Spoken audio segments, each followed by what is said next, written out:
Slovakia Sunday. Sorry about that. That's okay. So I'll just start over for those that missed this webinar live. So thank you everyone once again for joining Global Slovakia's Sunday webinar series. It's becoming an ever more frequent event. We started off once a month. Now we look like we're doing bi-weekly, and hopefully we'll eventually work up to every Sunday, sharing really valuable educational content with you. We do have some new faces joining because it is an exciting theme. It's the theme of the ancient Slavs, so it does bring in a demographic that is actually wider than our typical Slovak audience. So I'm just going to use this opportunity to give a quick introduction about us, what we do, how we were established, and then we'll pass it on to our very special guest, Peter Weleslaw. So Gabby, if we could go maybe to the next slide, or... So who is Global Slovakia? Global Slovakia is a non-for-profit NGO. We're an educational platform, and our mission is to share the stories of our region with the world.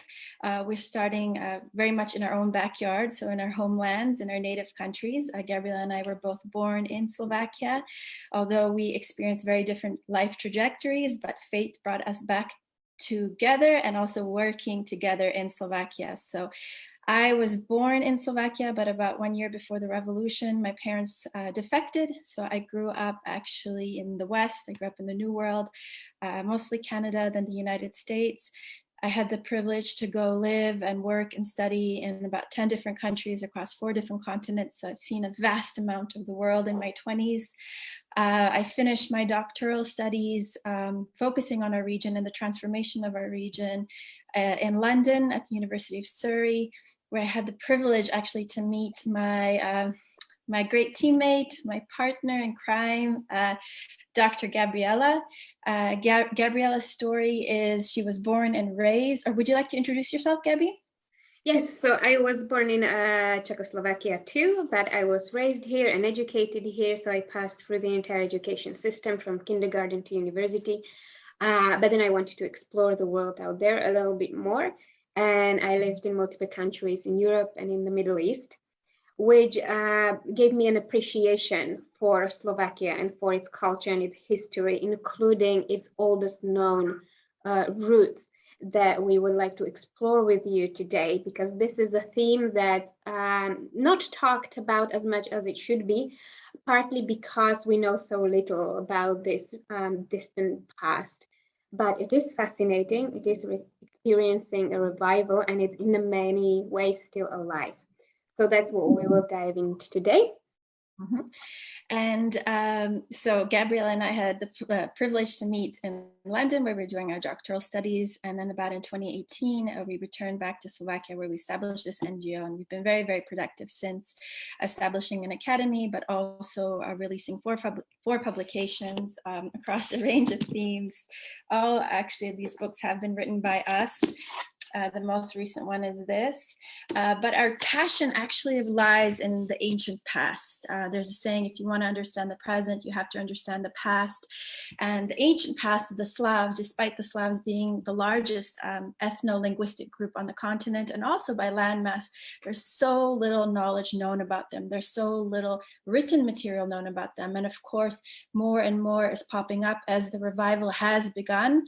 It's still few and far in between, which is why we're greatly, greatly honored to actually work with Peter Weleslaw, an expert in Slavic mythology, an author of 2 publications. He's very cleverly is able to take his vast amount of knowledge on this theme and actually put it in a language that is appealing to the masses, which is incredibly important in this day and age. And he communicates this long forgotten knowledge. He has actually dedicated his life to mapping the ancient ways of our predecessors. And today we're greatly honored that he's here with us and that he will be sharing some of these pearls of wisdom with us and with you. So just so that you guys know the layout of the presentation, Peter is going to be speaking in Slovak. which is his native language. He's going to be sharing his knowledge, and then Dr. Gabrielle will actually be jumping on. She'll be translating it, so she'll be the interpreter. Occasionally, I will jump in here and there, and then once the lecture is completed, and we hope you bear with us throughout the lecture, it's a very, very valuable pet that actually had about 2 hours of knowledge that he wanted to share with us, but we had to cut it down, so we're going to try to keep the lecture component to under an hour and then open it up to our favorite part, which is actually the Q&A. So that's when you're going to be able to engage with Gabby, with me, and with Peter and ask your questions about the past, the ancient past, or about this presentation. So Gabby, I hand it over to you. So thank you, Zuzi, and I will not do much talking at this point, but I will pass the word on to Peter Weleslaw directly, who will take you on a journey into the inner spiritual realm of our ancestors. So enjoy, and we hope that you will find it fascinating and that you will learn something new and valuable today. Takže Peter, je to vaše. Dobrý deň. Moje meno je Weleslaw, civilným menom Peter Kuzmišin, a dnes by som vám rád porozprával niečo o slovanstve, či ináč povedané o pôvodnej viere starých Slovanov ešte z predkresťanských čias. So this is Weleslaw, who's greeting you from Slovakia. His Slovak name is Peter, but he identifies with his Slavic second name, and today he will talk to you about the native faith of the Slavs, which is his great passion and pursuit for years. Ja osobne sa zaoberám obnovou pôvodnej predkresťanskej viery Slovanov už hádam 20 rokov. Napísal som niekoľko kníh, ako bolo povedané, a to Bohovia starých Slovanov a Kruhy starých Slovanov, a momentálne pripravuje ešte tretia kniha Čarodejné bytosti starých Slovanov. Založil som... Áno? Preruším vás na chvíľku, dobre? Takže Weleslaw has been researching this topic for over 20 years. He's the author of 2 publications. You saw them over there. One of them is called The Gods of the Old Slavs. The other one is called The Old Slavic Circles. And the third book about the various other magical beings of the pre-Christian faith of the Slavs is being written at the moment. Pred časom som založil občinu, povedzme náboženskú obec svetohajrodnej viery, ktorej cieľom je práve obnova pôvodnej viery Slovanov, ako aj vykonávanie rituálov, obradov a slávenie posvetných sviatkov. So Weleslaw is also the founder of Svetohajrodnej viery, which into English translates loosely as the sacred growth of the native faith, which is a spiritual community that is dedicated to reviving this ancient wisdom and legacy, also celebrating the authentic holidays, as well as carrying out rituals and ceremonies as our ancestors did.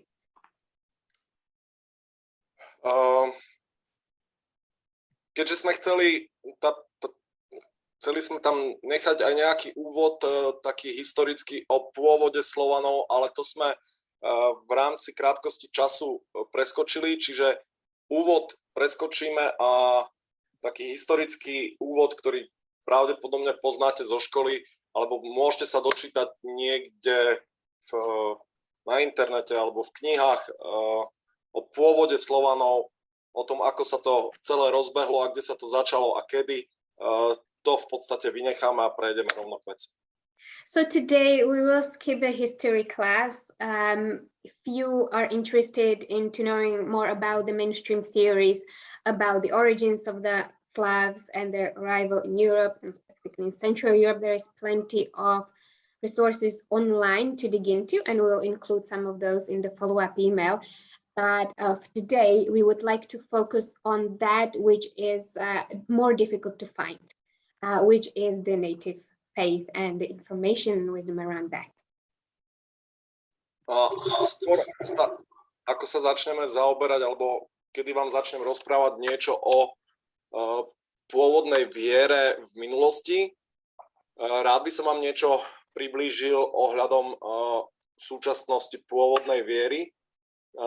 Totižto na Slovensku v dnešnej dobe vzniklo niekoľko slovanských komunít alebo náboženských obcí alebo občín, nazývajúcich sa napríklad Perunov kruh, Dažbogovi vnúci, Pecuchovia, Rodná viera, Mokošin kruh a v neposlednej rade práve Svetohaj rodnej viery. So before we go into the past, let's just paint a broad picture of the Slavic native faith in Slovakia and in Europe today. So there have been communities being founded, such as the Sacred Grove of Weleslaw, but there are also others. For instance, in Slovakia specifically, it's the Perun Circle, there is the Mokosha Circle, there is the Native Way, and many others that has sprung out over the last couple of decades. And this is reflected in other countries in Slavic Europe where the revival is also underway. Na Slovensku, ale aj v rámci celého takého slovanského sveta momentálne vzniká mnoho týchto občín z dôvodu, povedzme, slovanskej nevzájomnosti, nejednotnosti, ktorá pôsobí práve tým, že každá táto obec ide trošku svojou vlastnou cestou a tak ako v minulosti v podstate, tak aj dnes nie je nič jednotné. So there is no kind of unity or like strict coherence when it comes to this topic in the Slavic cultures. Many of these communities are appearing, and today, just as much as it was the case in the past, they each have their own unique take on the matter. This is because this religion was not centralized in the past, so it's only natural that it was carried over into the present. So that's why we have this variety of views on Slavic spirituality today. Vlastne táto nejednotnosť jej príčinou je aj to, že sa pôvodná viera zachovala iba v čriepkoch a vlastne nástupom kresťanstva bola silne potlačená. Táto nejednotnosť vyplýva povedzme zo samotnej povahy Slovanov a taktiež na základe faktu, že sa usídlili na veľmi veľkom rozsiahlom území a v tých časoch ešte nebola globalizácia, ktorá by ich jednoducho zjednotila a tak všetky vlastne vedomosti ostali roztrieštené. So there are reasons behind this fragmentation, which is the nature of the Slavs themselves, the fact that they populated a vast territory prior to the age of globalization, and last but not least, we only have like relatively few fragments of this native faith surviving until today, especially compared to other ancient faiths and religions. Also because this faith was suppressed once Slavic Europe was Christianized. So all this contributes to the fact that there are many different fractions and takes on the Slavic native faith. A častokrát sa pri obnove pôvodného náboženstva môžeme stretnúť s tým, že pomenovanie jedného božstva môže mať častokrát mnoho rôznych funkcií a na druhej strane taktiež sa môže stať, že božstvo, ktoré má podobné vlastnosti alebo rovnaké vlastnosti, môže mať rôzne pomenovania, môže mať rôzne mená. Dokonca niekedy sa stáva, že tam vzniká pochybnosť medzi tým, že či to bolo božstvo mužskej alebo ženskej podstaty. So to add to the complexity and the confusion, what we encounter a lot today is that similar gods or deities with similar functions and similar kind of area that they govern carry different names, or that the same names, the same god or goddess is interpreted very differently in different contexts. Sometimes it's even hard to tell if that deity was, is masculine or feminine. So hence it's difficult or it can be tricky to access this information for yourself and to put it together in some intelligible whole because it's so fragmented. Takže vlastne nejednotnosť Slovanov sa odráža aj v dnešnom ponímaní pôvodného duchovna, čo znamená, že občiny, vzniknuté občiny napríklad na Slovensku, sú síce v vzájomnom kontakte, každá však rozvíja vlastné cesty, ktoré sa navzájom prepletajú, dokonca idú niekedy opačným smerom, ale častokrát sa stretajú na spoločných obradoch. So these communities that are being founded or that have been founded, they do have a contact with one another, but they each go their own way and there are overlaps. There is a lot of sort of gathering of these communities that take place on important holidays to enact important rituals. So these are not isolated little units. There is sort of awareness and a cooperation communication going on in the society between those groups.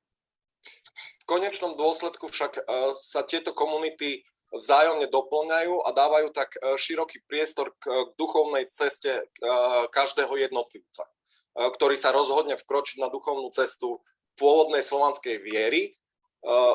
A zaujímavé na tom celom je, že všetky tieto občiny, v zásade všetky občiny sa zhodli, čo sa stáva málokedy, že túto vieru voláme rodnou vierou. So the beauty of having so many different perspectives rests in the fact that if you are interested in this theme, if you want to reenact that in your life, if you want to bring it back to life in your own way, you have many choices to choose from. But although these groups, they disagree on many things, there is one very important thing on which they all agree, and that's the name of that spirituality that we're talking about. And in Slovak, it's rodná viera, which translates as the native faith into English. So there is an accordance and there is an agreement on that. Aby sme lepšie objasnili, ako slovanstvo vnímame dnešku, a to nie len na Slovensku alebo v Čechách, ale všeobecne v Poľsku, Litve, Ukrajine, Rusku, čiže v podstate v celom slovanskom svete aj v dnešných časoch všetky tieto občiny, ktoré existujú, alebo všetci, existujú tri základné v podstate cesty, po ktorých sa kráča. So we can see three kind of basic directions or trends in the community. So the communities that exist take on one of these three expressions. Prvá z nich, ktorou je vždycky na tej duchovnej ceste, hádam, potrebné aj začať, je cesta, ktorá sa striktne pridržá historických faktov. So first of all, and that's foundational, there are those who only and strictly adhere to the historic facts. Bohužiaľ, ako vieme, tieto historické fakty do značnej miery boli zaznamenané nie Slovanmi. Väčšinou to boli franskí kňazi, cestovatelia, arabskí a tak ďalej. Čiže ten pohľad a to zaznamenanie môže byť veľmi silne skreslené. A táto cesta je síce dobrá na začiatku, kedy potrebujeme mať nejaký základ, ale podľa môjho názoru nie je úplná. So this is a good way to begin with, but the trouble is that what was written about the Slavs at the time did not come from the Slavs themselves. It was usually Frankish missionaries, priests, travelers, Arab merchants, and so on and so forth. So a lot of the information could be, interpreted differently than it was meant to be. So although the historic approach to the theme is good and it's foundational and it's important, it's incomplete. Úplne na opačnom strane spektra je vlastne takzvaná ezoterická cesta. Táto cesta však vnáša do pôvodného slovanského náboženstva často vplyvy rôznych iných náboženstiev, počnúc s Keltami, Germánmi, Vikingmi, ale aj rôzne skutočne veci, ktoré naši predkovia v žiadnom prípade nemohli poznať. Then there is the esoteric strand, which merges the Slavic spirituality with different other spiritual traditions. So from Celts to the Vikings to the more kind of modern spiritual trends and traditions, which enriches the faith itself, but it also contains things and elements that would not have been known to our ancestors.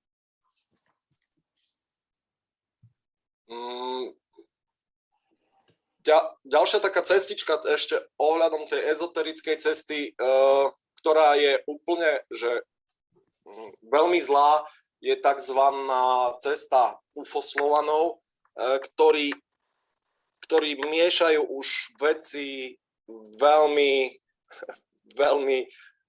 na Slovensku ich voláme, že UFO-Slovania, lebo tam treba dávať veľký pozor, lebo vnášajú do ponímania Slovanov a pôvodnej slovanskej viery až veci, ktoré v žiadnom prípade nie sú akceptovateľné. And also within this group, we'll find more extreme communities and movements that are bringing in elements to the Slavic native faith that have nothing to do with the spirituality as practiced by our ancestors. So these are things to be mindful of when you are browsing the internet or reading in the literature. No a potom je tu v podstate štvrtá cesta, ktorou sa snažím kráčať ja a ľudia v svetoháji. Naše vnímanie je niekde napomedzi medzi tou ezoterickou a historickou cestou a ja osobne sa snažím vlastne hľadať to pôvodné duchovno aj v starých príbehoch, legendách, rozprávkach, ktoré potom, pravda, že ja aj vo svojich knihách prerozprávam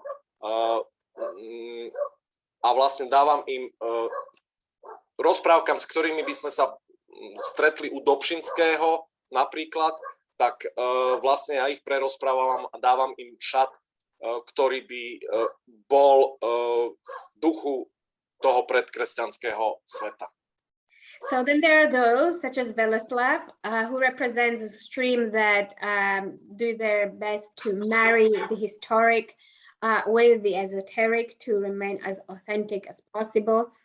And this also includes digging into myths, legends, folk tales, and fairy tales, not just in Slovakia, but in the Slavic world, and interpreting them through that lens of Slavic spirituality. Takže teraz sa už dostávame k božstvám, alebo k tomu dávnemu. Máme tu Lada, Svarok, Perún, Veles a Mokoš. Kto by tieto slovanské božstvá nepoznal? Časom som však prišiel na to, že väčšina z nás o našich božstvách alebo božstvách našich predkov vie veľmi, veľmi málo. So here we arrive at the foundational deities, which include Lada, Svarog, Perun, Veles, and Mokosh. These are amongst the most and the well-known ones. But the fact is that many of us know very little about these deities of the old Slavs. Poznáme rôzne staroveké mýty, grécke, rímske, možno poznáme množstvo keltských, indických legend a o mnoho viac toho vieme o Odinovi alebo Thorovi, ale o svojich pôvodných slovanských božstvách toho vieme veľmi málo. So we know quite a lot about Greek and Roman mythology, even about Indian gods and goddesses, about the Celts, about the Vikings. But the Slavic sort of spiritual realm, it's still very much unknown. It's still very little explored compared to those others. Dávni Slovania taktiež, ako Kelti, Germáni, uctievali mnoho bohov a môžeme povedať, že ich duchovno bolo veľmi úzko späté s prírodou a odrážalo vnímanie sveta okolo nich a základným princípom bolo o udržaní rovnováhy a bytím nekonfliktnou súčasťou so svetom. So the Slavic native faith stems from nature. It's a nature-based faith with deities that reside and come and inspired by nature. It's this spiritual system was built on the beliefs and the observation that people made of the world around them. So it was very much anchored in nature, and the core principle of this tradition was that of maintaining harmony and not interfering in any disharmonious ways with with nature. Pôvodná slovanská viera bola prirodzenou a neoddeliteľnou súčasťou života. To znamená, že duchovno nebolo oddelené od bežného života, tak ako to často býva v dnešných časoch, ale celý náhľad na svet, život bolo vnímané skrz práve toto duchovno. So this native faith was an integral part of everyday life of individuals and of community, which is perhaps not something that we are used to seeing so much in the Western world today. And the entire lives of our ancestors were informed by this set of beliefs, by this faith. Nemôžeme preto častokrát pri obnove to vnímať skrz takú prízmu, že filozofický náhľad alebo pozeranie sa na to ako keby z nadhľadu, z takého vedeckého a vyslovene oddeleného náhľadu. Pochopiť slovanskú vieru sa dá vtedy, ak ňou začneme žiť.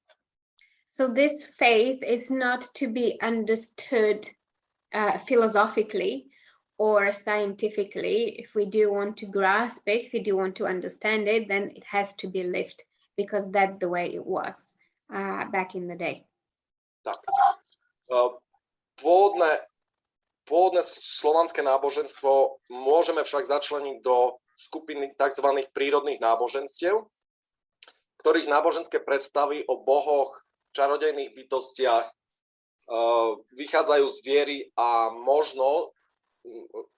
možnosť ich stretnúť a zažiť v rámci priamej skúsenosti práve s prírodnými udalosťami a vo všeobecnosti. So this, because the faith belongs to the category of sort of nature faith, natural beliefs, nature religions, although it wasn't organized, so religion is not the best word for it. This means that it was built around the idea that everybody can and should be encouraged to experience the divinity, the gods and goddesses through their own experience by being in nature, by communing with nature. Vlastne príroda, či celý svet, dokonca celý svet v ponímaní vesmíru, ale ako aj všeho mír v ponímaní mnohých vesmírov je posvetný a v zásade vychádza z božskej podstaty, ktorá je vlastne čistou životnou silou a ktorá vlastne všetko existujúce navzájom prepája a udržuje pokope. So there is this belief that in all that has ever existed, which is kind of more expansive or could be seen as more expansive than the term the universe. So all that has ever been created, all that has ever existed is divine and it's interconnected.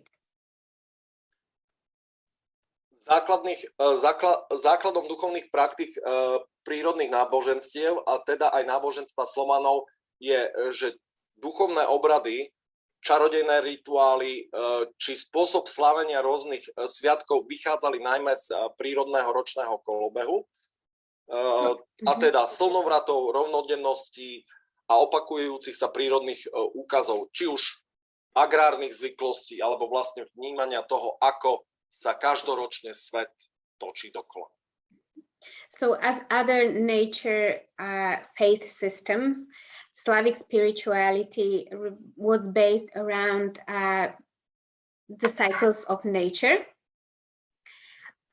around events that repeated themselves every year. So things like summer and winter solstices, the autumn and spring equinoxes, events that repeated regularly that were linked to the agrarian lifestyle.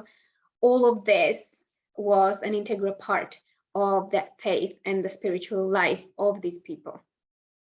A taktiež v rámci kolobehu, ktorý musíme vnímať v rámci viac ako jedného ľudského života, lebo tento cyklus sa začína narodením, nasleduje prijatím do spoločenstva, vstupom do nejakej iniciáciou do nejakej skupiny, či už vojenskej, náboženskej alebo pracovnej.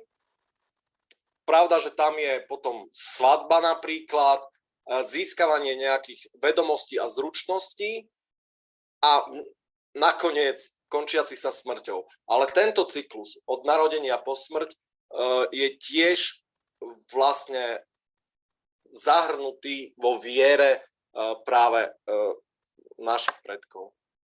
So it was not just natural cycles that were important, but also the life cycles and events that appear in the life of humans. So starting with birth, rituals revolving around that, initiations, rites of passage of various kinds, acceptance into a group, whether that was professional, military, or spiritual, wedding, and ultimately death. So that was also a part of this cyclical appreciation of nature and of life. Ďalším zo znakov prírodných náboženstiev a teda aj rodnej viery, čo istým spôsobom aj bolo dôvodom takého ústupu do úzadia pri nástupe kresťanstva, je nespoliehanie sa na duchovné centrá, na zápisy poznatkov či nejaké náboženské významné osobnosti, lebo vlastne základom tejto viery je pochopiť a zažiť božskosť, nadprirodzenosť práve vlastným rozjímaním, vlastným hľadaním, kde vlastne nejaký kňaz je skôr len prostredníkom, len tým, ktorý ukazuje cestu, ale nie je, ten zážitok musí si odžiť každý sám. So this system is based on the belief that there are no sort of centralized religions, no kind of temples as we know them today. The priests, priestesses, etc., other spiritual leaders that function more as intermediaries, because that the experience the knowing of the divine, that was up to every single individual to experience it with their own life or with their own decision, with their own sort of dedication to looking within and to one's growth. Na druhej strane to je práve sila tejto viery. Jednoducho, keď si niečo človek odžije a verí tomu, tak jeho viera je v podstate nezlomná a nemôže tam dôjsť k nejakým výhovorkám, že tak som to nepochopil, alebo niečo v tomto zmysle. Jednoducho, tak ako som povedal, viera našich predkov bola žitá a bola súčasťou ich života. A zároveň to tvorilo ako keby ich optiku nazerania sa na celý svet, čo v minulosti, dávnej minulosti, bolo viac menej prirodzené. So because this faith was lived, more than theorized about, this is what made the community and the faith itself strong, because it was up to every single person to arrive at the understanding, at the knowledge. So there were no such things as misinterpretations or excuses of not understanding this or the other. So that's where kind of the strength of the entire culture rested in, and this kind of worldview informed how they perceived people in the world around them. V daných dobách Slovania síce nemali jednotnú cirkev, a teda ani vierovku, náboženstvo, ktoré by sa tradovalo celoplošne. Náboženstvo sa tradovalo v rámci rodín, prípadne občín, kmeňov, hradísk alebo takých menších územných, niekedy aj väčších územných celkov. Táto viera bola možno všade, na všetkých tých miestach trošku odlišná, ale mala vždy rovnaký základ viery. So there was no centralized religion, and the practice of this faith was within families, within communities, within tribes, and later on stuff within castle settlements and so on and so forth. But there were differences between them because there was no centralized religion, no centralized proved theory. But the foundation was always the same. So they were all built on the same pillars. Súčasťou týchto rodových spoločenstiev, ktoré v dnešnej dobe vlastne sa presunuli práve na tie občiny, ktoré máme dnes na Slovensku, v rámci týchto spoločenstiev existovali bytosti, volané znachari, znachárky, vedomci, vedmi, čo naznačuje práve už z toho slovanského slovíčka, naznačuje schopnosť využívať svoje vedomie a zároveň svoje vnútorné sily, čo by čarodejný dar ducha. So a very important role within those communities in which spirituality was an integral part of everyday life, were individuals called znachari or znacharki, which points to their ability or their knowledge, their wisdom. They could be loosely translated as these people were the sorcerers, and they had the kind of knowledge and they had the experience that could be interpreted as magic, and that they were kind of the pillars of the spiritual communities of the old Slavs across the Slavic realm. Tieto slovanské vedmy a vedomci svoje nadobudnuté vedomosti a čarodejné sily zvyčajne využívali k prospechu svojej komunity. Ich úlohou bolo taktiež vykonávanie väčšiny posvetných náboženských obradov, rituálov, veštení a svoje podstate tak udržiavali tej svojej komunite práve náboženstvo, to pôvodné náboženstvo, tradície, aj sprostredkovaním cez príbehy a rozprávania a kázania tej komunite o tom, ako to bolo, alebo čo bohovia vravia. So they were kind of like the living archives, also storytellers who passed on stories and legends of, of the seeing of the world, the understanding of history onto the next cohort of people. But they were, and most of them did, use their knowledge and their powers to the benefit of all. They were the ones who carried out the important rituals and ceremonies within the communities, as well as preserving all these tales and stories for posterity. Ďalšou ich neoddeliteľnou úlohou bolo taktiež liečenie, a to či už vykonávaním čarodejných obradov, používaním čarodejných síl, zariekavaním alebo znalosťou liečivých či čarodejných bylín, alebo samotných ľudských síl a vlastností. So they were also healers, and they either used the knowledge of herbs and plants to heal the sick, as well as various kinds of magical practices, including incantations and spells, or their innate kind of wisdom and understanding of the human, of the sick human in front of them. So they're a bit of a psychologist too. Vedomci samozrejme taktiež veštili, komunikovali s bohmi a čarodejnými bytostiami, s bohmi, a vlastne do týchto stavov sa dostávali mnohorakými spôsobmi. Nebudeme si nič nahovárať, od používania čarodejných bylín cez tanec, spev, rytmickú hudbu, vlastne staré odveké šamanské praktiky. So they were, the important part of their job description was to communicate and commune with the deities, to peek into the future.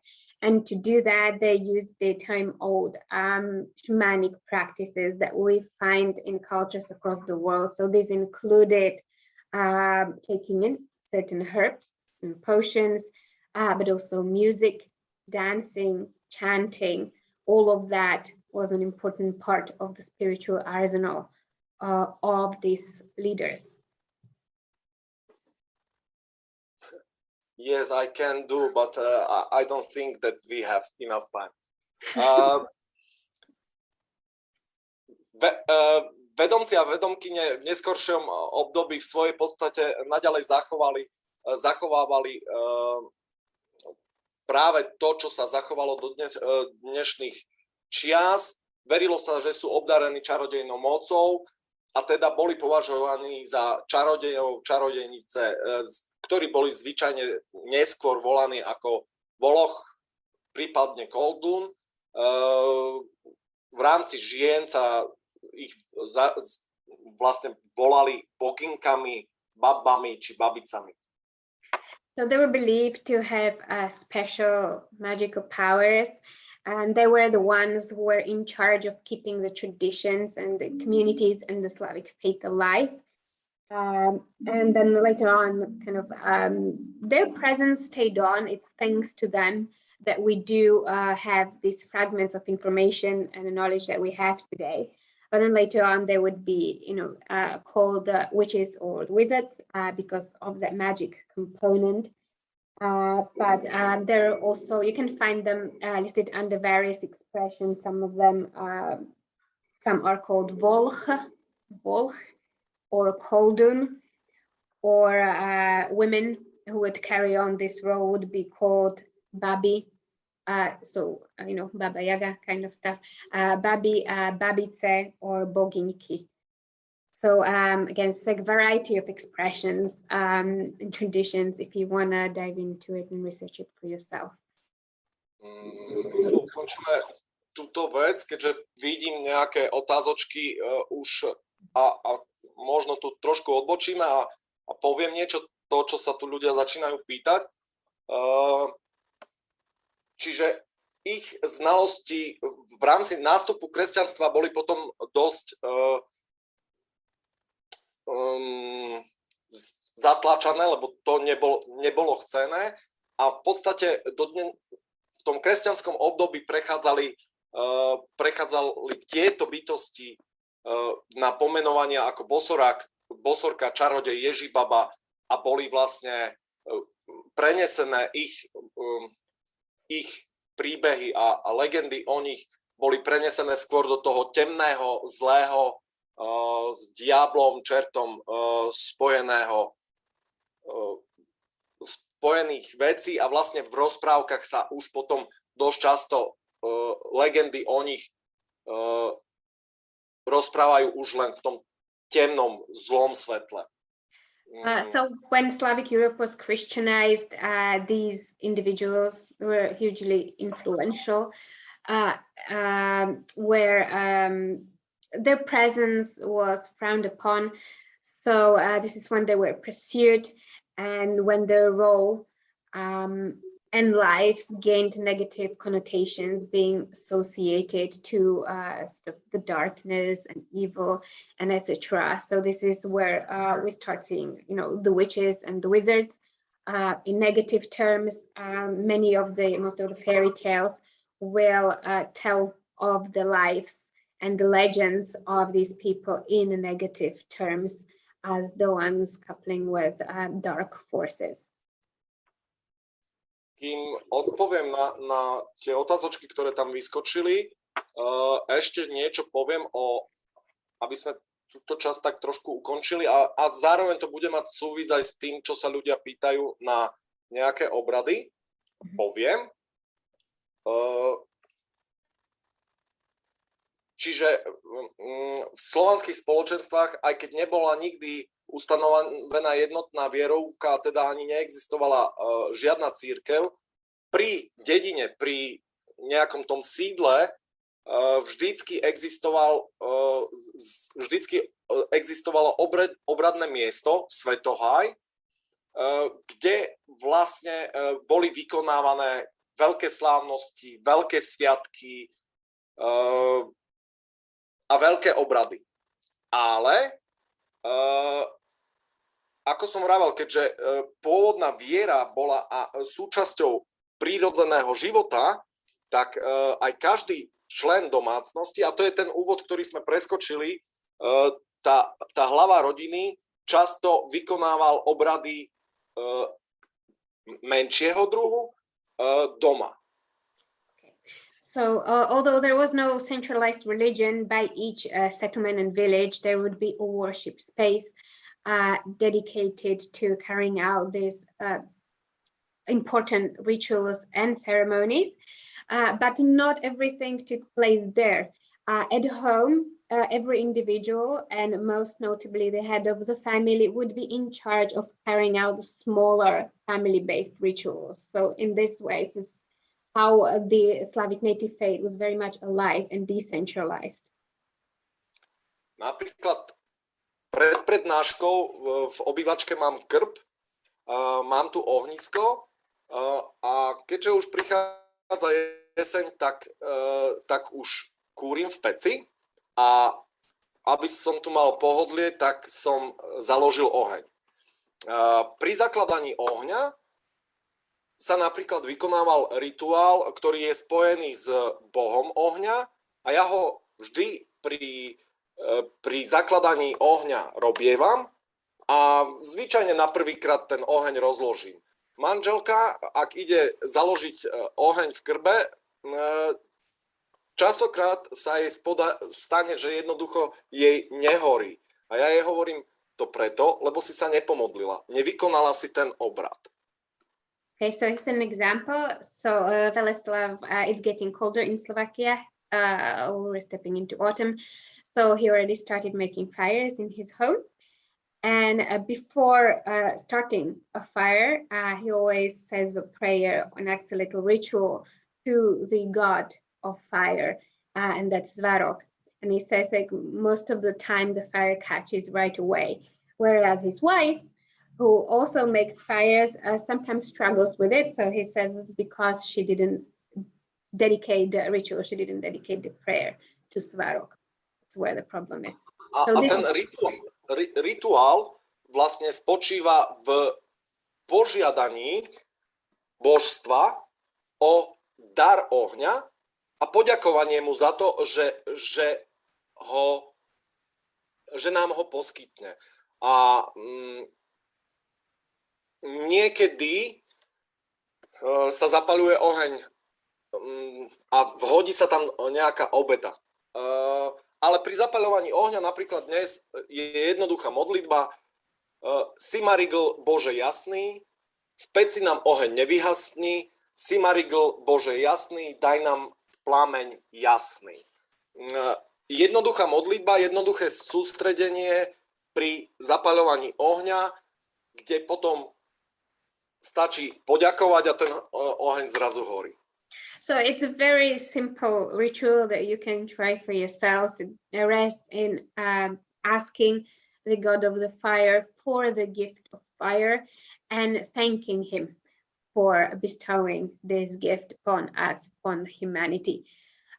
So that's one very simple way that these rituals can be and are being revived and can be introduced at any point in your own lives. Vrátime sa ešte k tým obradiskám a k svetohájom. Takým miestom mohol byť nejaký zvláštny strom, kameň, prameň, rieko, jazierko. Mohlo to byť súčasť toho obradiska mohla byť priepasť, alebo na druhej strane vrchol hory, kde predkovia vlastne cítili silu tohto miesta a vstýčili tam napríklad nejakú modlu, nejakého božstva, toho, ktoré si mysleli, že pre nich je najpodstatnejšie. So regarding what these worship places looked like, because the faith was based in nature, which is very varied, so were these worship places. So basically what our ancestors did, they would note unusual trees, springs, rivers, valleys, anything where they felt the power of nature. And this is where they would set up the shrine, the worship place, to a deity that they considered the most important or that they identified with the most. Práve vtedy sa mohlo stať, že keď išiel okolo franský kňaz alebo arabský kupec a videl, ako sa ľudia kláňajú stromu, studničke, mohol mať pocit a mohol dôjsť k mylnému názoru, že Slovania sa uctievajú stromy, kamene a pramene. Ale Slovania uctievali tú silu, ktorú tam cítili. So this is a demonstration of how a misinterpretation could happen really easily in the past. Say a Frankish merchant walks past and witnesses this ceremony, this ritual. He could easily be persuaded that the Slavs worshipped trees or the wells, or whatever it was that they were praying to, but it was not the thing itself. They were praying to the power, not the physical tree as much as the power that it represented.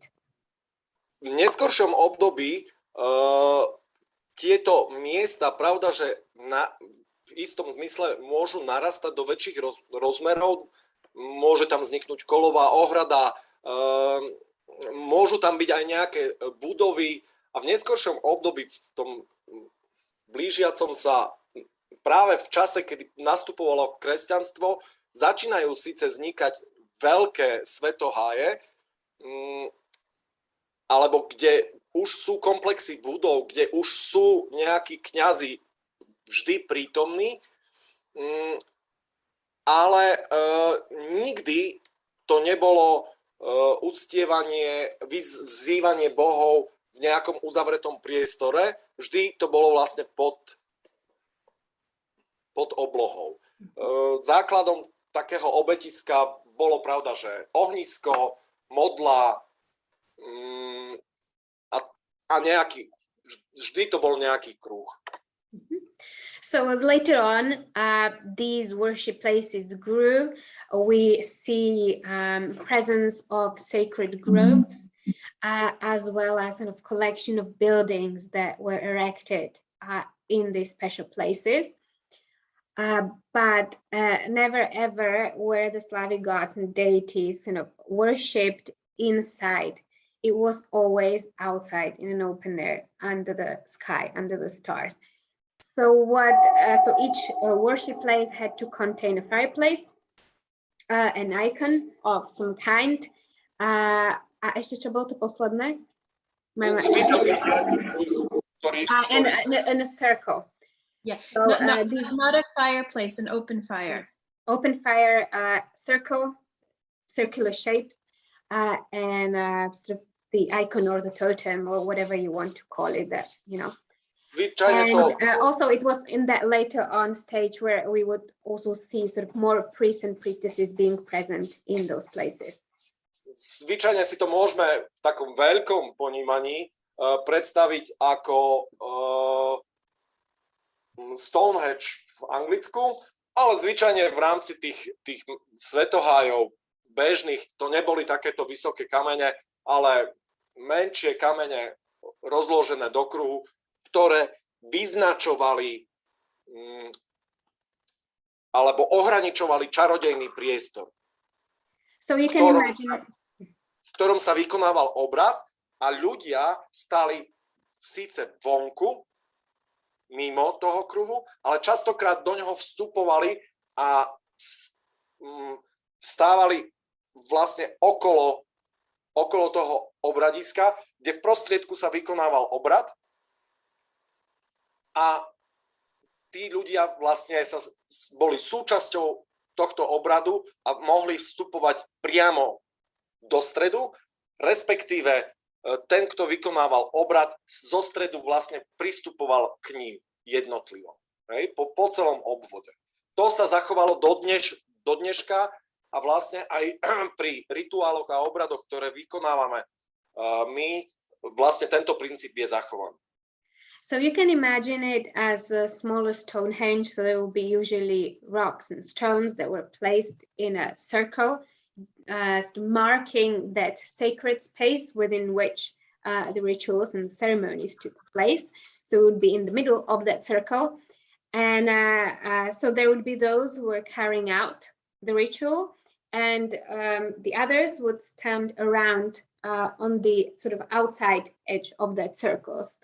But they would enter the sacred space at special points during the ceremony, or those who were in charge of carrying out that ceremony would go out of the circle and approach each of the people who gathered there for the occasion personally. And that's something that's still very much alive. That's what it looks like in Weleslaw's community when these ceremonies are taking place. Not only in my community, also in others' communities. A ako bolo už povedané, Slovania vzývali svojich bohov, ale aj besov, to znamená aj temné, aj svetlé bytosti, lebo Slovania nikdy nevyužívali len ako keby svetlo, ale častokrát využívali aj temnú stránku, temné bytosti.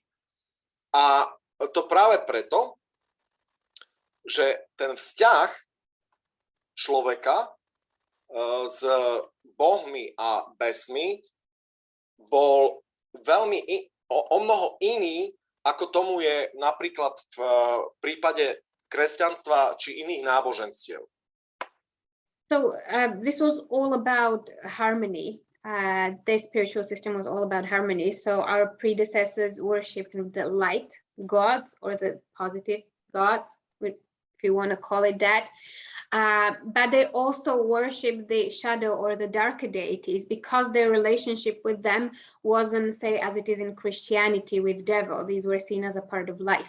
So these were to be worked with as well and not to be avoided.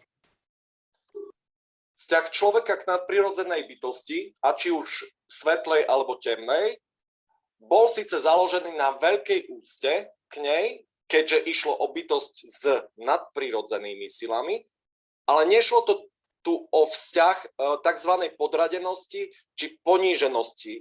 Napriek tomu, že tieto, ako vravím, tieto bytosti, niektoré z nich, vyslovene v legendách sa hovorí, že nás stvorili. Ale napriek tomu tieto všetky bytosti boli vnímané ako súčasť celého vesmíru, rovnaká súčasť ako človek samotný. A tým pádom tam bola istá rovnováha medzi bohmi a medzi ľuďmi.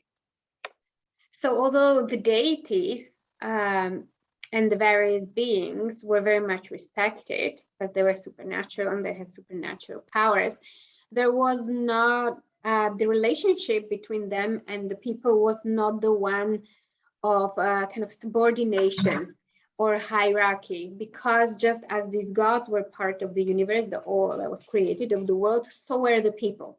So the relationships was much more equal back then. Práve na základe tohto vzťahu človeku bolo umožnené uzatvárať s bohmi, tak povediac, dohody, alebo žiadať ich o pomoc či vykonanie úloh, ktoré nebolo možné dosiahnuť ľudskými silami, alebo boli potrebné, alebo žiadané ten božský vstup. Ale vyslovene vždy to bola žiadosť medzi stvoreniami z rovnakého cesta. So this is what enabled the people to approach these beings directly, asking them for whatever they needed to help with, or even entering into contracts and deals, because it was a connection between equals, not a hierarchical arrangement.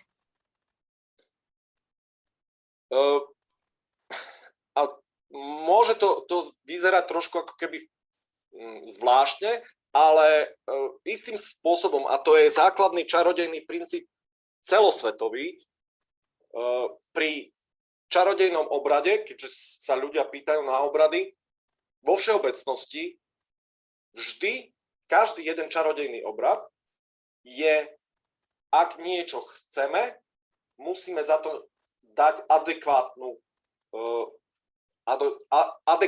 plácu. A tým je zachovávaná stále tá rovnováha sveta. So the core of these magic practices and rituals, not just in this spiritual system, but in others too, was the equal give and take. So if you want something, then you have to offer something back in return, so that the balance and the harmony is kept. And that was at the core of these rituals and of these magical practices of our predecessors. To je základný princíp všetkých obradov, kde v rámci slovanstva nech už ten obrad si vymyslíme, alebo použijeme niečo, čo potrebujeme. V zásade nie je podstatná forma, ale práve toto uzavretie tejto dohody a dodržania tej rovnováhy. So regardless of what form this ritual practice took, this was at the base of it. It was the equality of the give and take, and maintaining that contract, sticking to your side and fulfilling it. A vlastne, you need to unmute. Yes. Can I just jump in here? Actually, Weleslaw, what kind of offerings did they make? So there was this equal give and take. So families or individuals, if they wanted to request a blessing, We're getting there. Okay. Good. Okay. So Už som začal myslieť po anglicky. Dobre, takže späť. Takže obrad ide dvoma spôsobmi. A to buď žiadaním, alebo ďakovaním. Hej? Čiže buď žiadame za niečo a robíme obetu, alebo už sme požiadali, niečo sa uskutočnilo, alebo sme vďační za pomoc Bohom a možno sme o to ani nežiadali, ale dostali sme niečo a v rámci práve dodržania tejto rovnováhy pošťastilo sa nám niečo, nežiadali sme o to, ale ceníme si to a vieme, že to bol božský vstup a za to poďakujeme. To v dnešnej dobe často sa zabúda na prosbu a ďakovanie. To sú dva základné princípy, ktoré vymizli z našej spoločnosti a práve pri obnove starých rituálov a starej viery základom všetkých obradov je poďakovanie a prosba alebo žiadosť. So there were two kinds of rituals. This is what it looked like in practice. So there were either rituals when people were asking for something, they were asking for blessing, for whatever it may be, or there were rituals that were about giving thanks. Because something wonderful has occurred, perhaps it wasn't even asked for, but a blessing was bestowed on an individual or community, so thanks had to be given, something had to be given back in order to maintain the balance. Or if it was the case of asking for something, then something had to be offered in order to kind of, get whatever it was that was asked for. And these two principles of prayer and gratitude are the two pillars of the Slavic native faith until today. OK, a vlastne tu sa dostávame k týmto obetinám. Čo bolo týmito obetinami? Pravda, že v zásade to bolo jedlo. Niekedy sa jedli kaše, čiže aj upečený chlieb bol omnoho viac cenený. Bol to jednoducho dar. A práve preto jedným zo základných obetín bol chlieb. Potom to bol medovina, víno, ovocie a v neposlednej rade hydina. Toto boli také základné, zelenina, ovocie, pravda, že hej? To boli také jednoduché obetiny, ale robené v rámci skoro každodenných rituálov alebo takých menších rituálov. Potom, pravda, že sa tam obetúvalo pri väčších oslavách, pri väčších žiadostiach, obetovanie skotu, skot dobytok, čiže mohlo to byť počínajúc jahňatom, bíkom až koňom vrcholiac. Kôň bol veľmi veľká obeta. Ak bol obetovaný kôň, bola to veľmi veľká obeta za niečo veľmi dôležité. Okay. So the offerings mostly consisted of food. These were kind of the smaller day-to-day offerings and sort of gifts of gratitude. This includes bread, as being a ceremonial food. People were mostly eating sort of porridges and various dishes that looked like that. So bread was something special. So it would have been bread, honey, mead, wine, fruit, vegetables, poultry, small poultry. Then for bigger rituals, or you were asking for something bigger, that would reflect in the nature of your offering, in the nature of the sacrifice. So this is where we start seeing lambs, bulls, and above, like on the top of it, like the biggest offering for the greatest ask that you could possibly do was to sacrifice a horse. Pravda, že často bolo obetované aj obetovanie divokých zvierat, a to či už diviak, jeleň, čiže niečo, čo bolo ulovené. Poďme. The offering could also consist, or often it would, from wild animals, so wild boar or deer, something that was hunted down. Ale pravda, že obetinou mohli byť aj zbrane, drahé kovy, mince, peniaze, čokoľvek, čo pre obetníka bolo cenné. A to aj v dnešných obradoch vlastne obetúvávame to, čo je pre nás dôležité, k čomu máme vyslovene niekedy až citovú väzbu. To je práve tá veľká obeta, keď máme radi, čo ja viem, nejakú sošku a my ju rozbijeme, obetujeme, vhodíme do ohňa, vhodíme do priepaste, zakopeme ju do zeme a to už hovorím spôsoby, ako sa obetúvalo a aj obetúvava, keď jednoducho obetujeme to, čo nám je drahé. To bolo tak v minulosti a tak je tomu aj dnes. So the guiding principle for choosing your offering or sacrifice is to offer something that is dear and meaningful to you. So that could have been one of the things we just described, but of course it could also be precious metals, it could be money. Weleslaw just gave an example, so perhaps you like a little piece of art, a little statue, something that you have a kind of personal connection to, and this has a meaning to you, and this is worthwhile offering when you are asking for something. The way this would be done, the offering could either be, tossed into fire or into buried into the ground. If that special worship place was a deep valley or a deep chasm or hole, that's where you would place your offering. So there's 3 different kinds, the most frequent ones of delivering the sacrifice.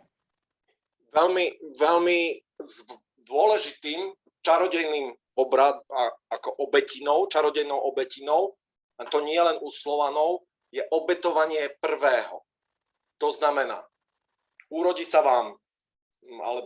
sa našim predkom obilie a keď ho zožali, tak to prvé zožaté obilie uplietli z neho obradný veniec a tento veniec priniesli ako obetinu poďakovanie za úrodu a zároveň ako prosbu o budúcu úrodu. Čiže obetovanie prvého. U satanistov to je napríklad obetovanie prvého syna a získania tým veľmi veľkej moci. Ale tu už trošku odbačame, ale tu chcem naznačiť tým, že aj Slovania,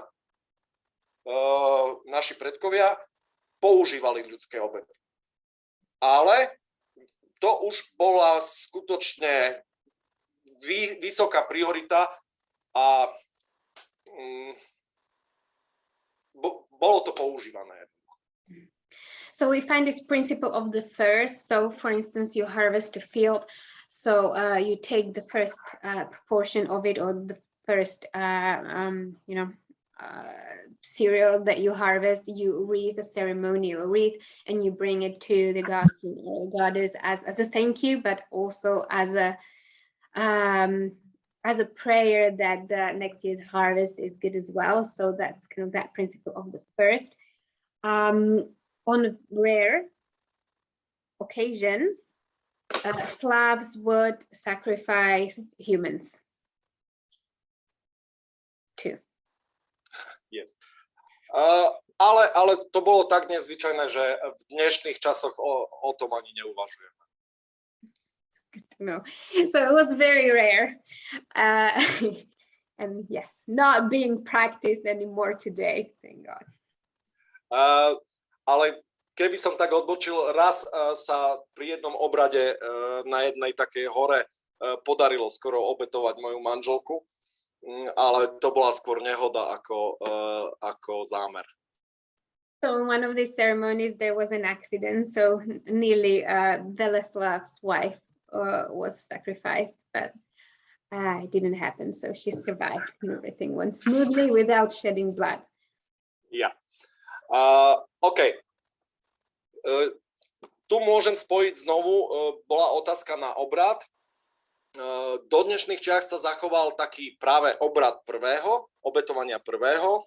A to je Slovania pri tom, keď začínali jedlo, alebo pili, sa napili, tak z nápoja zvykli, pravda, že dnes žijeme na 12. poschodí niekto, ale stále je tam tá spojitosť s Matkou Zemou. A vlastne Matke Zemi ďakujeme za všetko jedlo, ktoré máme. A Slovania práve ďakovali obetou prvého tým, že odobrali štipku zo svojho jedla a hodili ju na zem. To nebola neúcta, ale to bola obeta a to je práve ten rituál, bežný rituál bežného človeka, bežný náboženský obrad, dá sa povedať, ktorý bol častokrát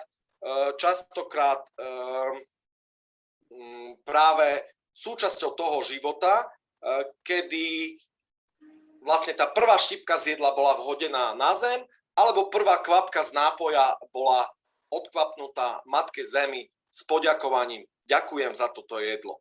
Ďakujem za tento dar. So one of the most common, simple rituals that were enacted on a daily basis was to offer a little bit of what you are eating. So the first, before you feed yourself, take a little bit from what you are eating and give it to the earth as a thank you for this food. The same thing with beverages, like offer a drop to the earth, to the mother, as a thanks for having this abundance to eat and to drink. So that's one very simple way to do it, and that's the way it was done in the past. Tu ešte vlastne neoddeliteľnou súčasťou vzťahu medzi človekom a bohmi bolo vykonávanie veštieb, kedy verilo sa, že bohovia majú možnosť nahliadnúť do budúcnosti a tým pádom veštenie je tiež istý čarodejný obrad so zámerom získania vedomosti o budúcnosti. Ale vždy je to vlastne ten istý princíp, ako vždycky prosíme o to, aby nám bola zjavená budúcnosť. A vlastne ten čarodejný obrad prebiehal principiálne rovnako.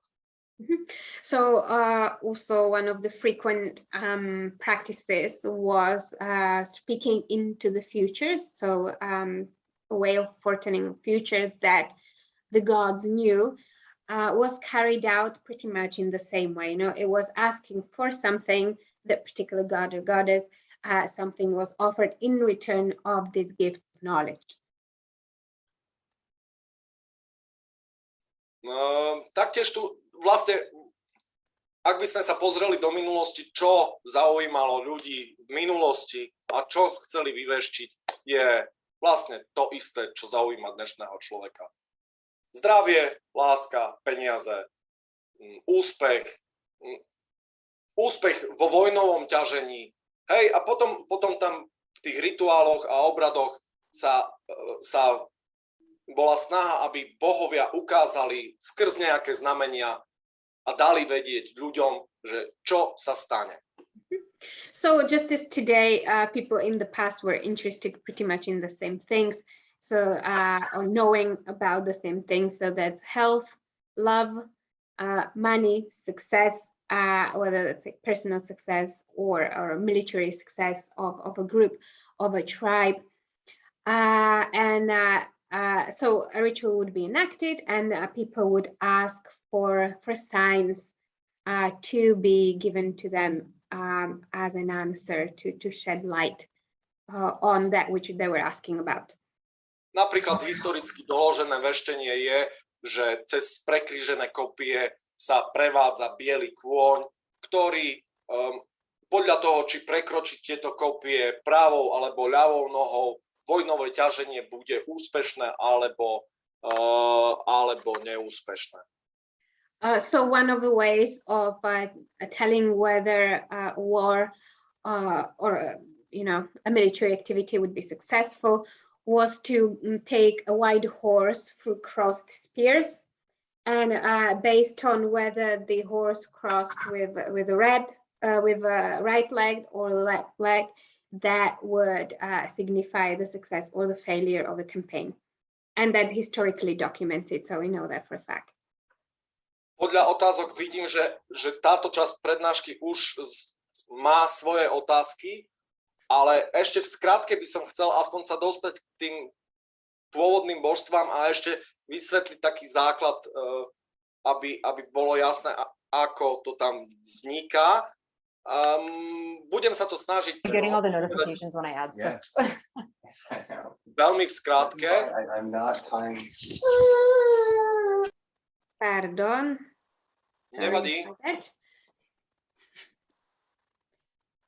There are many questions about the rituals, but we will carry on of just quickly touching up on the foundational deity, so we have more of an idea of who these people actually worship, who they pray to. Also to understand, because when we will talk about rituals and we don't have any information about beginning, about stories, then we will not understand what's going on in this ritual. Takže na začiatku vekov bola len veľká tma a bezbrehé vody chaosu. Vlny sa vírili priestorom a obmývali zlaté vajce, ktoré bolo uprostred. A v tom zlatom vajci prebýval Rod, pôvodca všetkého. So in the beginning of all, there was just darkness, and the world was awash with the waters of darkness. And in all that house floated a golden egg that contained God, the primordial God Rod. Beginning of everything. Beginning of everything. On bol chaosom a chaos bol ním. Tento boh spiaci v zlatom vajci ako spal a tým, že tie vody obmývali toto žiarivú guľu, žiarivé vajce, tak tá žiarivá guľa, to zlaté vajce chladlo. A pravda, že keď spíme v pohodlí, teple a začne nám byť chladno, tak zvyčajne sa zobudíme. Tak sa zobudil aj boh Rod. So as these waters of chaos washed over the golden egg in which Rod was sleeping, he got cold inside and awoke from his slumber. Rod, keď spal a sníval o tom, že stvoril všehomír. A pri zobudení rozhodol sa, tak ja to musím urobiť. So when he was sleeping, he dreamt of creating all there is. So that's the Shehomir, that's all that ever existed, all that was ever created. And when he awoke, he decided to create that, to enact that vision. A tak nejako začína prastará legenda o vzniku slovanského všehomíru a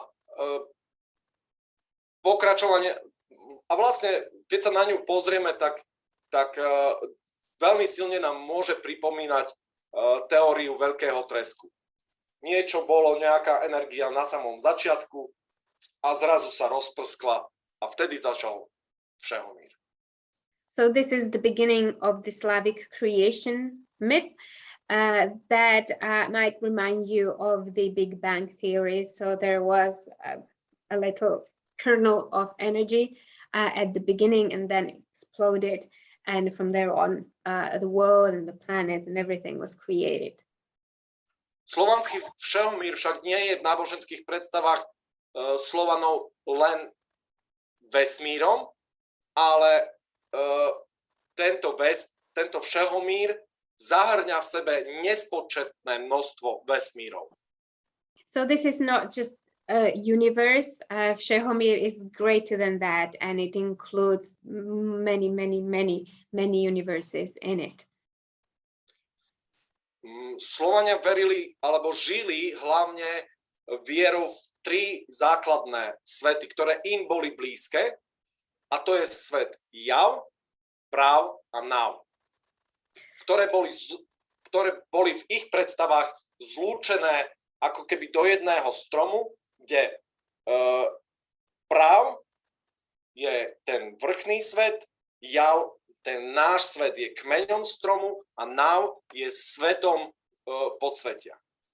So Slavs believed in the existence of three worlds that was represented in a tree. So when you imagine a tree, the crown of the tree was the upper world, or prau. The trunk was the world of the living, or yao, and the roots of the tree were the underworld. Now. Názvy týchto svetov dosť silne v rámci slovenčiny. Jav je aj preto, lebo je to zjavený svet. Ten, ktorý sa nám javí, ktorý vnímame, ktorý máme schopnosť vnímať. Práv je ten svet pravdy, ten jasný svet, a náv je niečo pod nami, dolu, niečo temné, ale z čoho všetko vlastne vychádza. So the names of these worlds in Slovak or in Slavic languages, they denote what they are about. So prau is similar to pravda, or the truth. So that was the upper world, right world of the truth. Then we have the tree trunk, the yao. So that's the world that is perceivable to us. That's what we can see and touch. And then there is nav, something that's beneath. That's the darkness, it's the underworld from which that tree grows and rises. Naši predkovia verili, že tieto tri svety boli úzko spojené, ale časom boli priechody trošku obmedzené, lebo v starých legendách sa hovorí o voľnom pohybe medzi týmito troma svetmi, ale práve ten voľný pohyb bol dosť nebezpečný v istom slova zmysle, a tak bohovia ho uzavreli, a tak vlastne človeku je daná možnosť niekedy prejsť alebo nahliadnúť za dvere do toho iného svetu len v istých časoch, alebo musí mať veľmi veľké čarodejné schopnosti. So the old legends say that the three worlds are very much interconnected, and the movement between them was fluid and possible. But this was deemed dangerous, passing through one world to another. So as time went by, the worlds became a little bit more closed off, and the movement was limited to certain times of the year, or the person had to have some serious magical powers in order to move from one to another. V legendách sa hovorí, že v tých dávnych časoch bohovia o mnoho častejšie prichádzali do nášho sveta, a to či už temní bohovia alebo jasní bohovia. V legendách sa hovorí, že tí jasní bohovia, ktorým bola zverená moc nad Všehomírom, sa usídlili v tom hornom svete, a v tom spodnom svete zase sa usídlili temné božstva, ale to podsvetie, okrem toho, že tam boli temné božstva, bolo určené prioritne na to, aby duše našich zomrelých ľudí odchádzali do tohto sveta po svojej smrti. So the crown of the tree, or the prau world, that's where the deities of light resided, whereas the nav, the roots, the underworld, was a home to the dark deities, but primarily the function of that world was to house the souls of the departed humans. Napriek tomu, že v podsvetí Slovania verili, že sa nachádzajú, alebo tam sa usídlili temné božstvá, podsvetie nie je ekvivalentom pekla. Nie je to nič zlé, nie je to svet zla, je to len iný svet, v ktorom okrem časti z toho vesmíru obývaného našimi zomrelými dušami alebo duchmi našich predkov, ktorí sa tam odobrali, niekde na opačnej strane toho nekonečného vesmíru si našli aj temné bohovia svoje miesto. Ale zdôrazňujem, tento svet nie je považovaný za peklo v kresťanskom ponímaní, za nič zlého. Je to jednoducho iný svet. So although this world houses the darker deities, it was not perceived as a hell or something inherently bad or evil. It was just a different kind of a world where different kind of beings and gods resided. Vlastne pre naše duše nie je vôbec podstatné, že v tom istom svete sa nachádzajú temní bohovia. Tí s nami vlastne už v tom čase, keď zomrieme, už nemajú nič spoločné. Už ich veľmi nezaujímame ako entita. Bohov zaujímame vtedy, keď sme živí, lebo naša duša, ktorá odchádza do podsvetia, už sa nevyvíja. Už je len obrazom namaľovaným, ukončeným. Už nikde sa neposunie. So the world of the dead in the underworld did not interfere with the life and happenings of the dark deities, because according to this faith, the gods were only interested in the living humans. Once a person died and the soul left, that soul was kind of no longer evolving. It was no longer alive. It was kind of like an image or a picture of it. So that's how they could comfortably coexist in this underworld together. Lebo tak ako pre bohov, aj pre nás samých sme dôležití vtedy, keď žijeme. Keď sa narodíme, sme ako keby zoslanou iskrou, životnou iskrou, ktorej poslaním je rásť a rozvíjať sa. A to vlastne odráža aj viera našich predkov. Rásť a rozvíjať sa, ale keď už zomrieme, tá duša sa už nikam nerozvíja.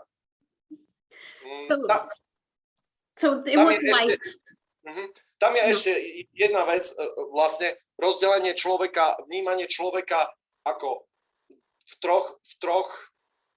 ako keby v troch nádobách.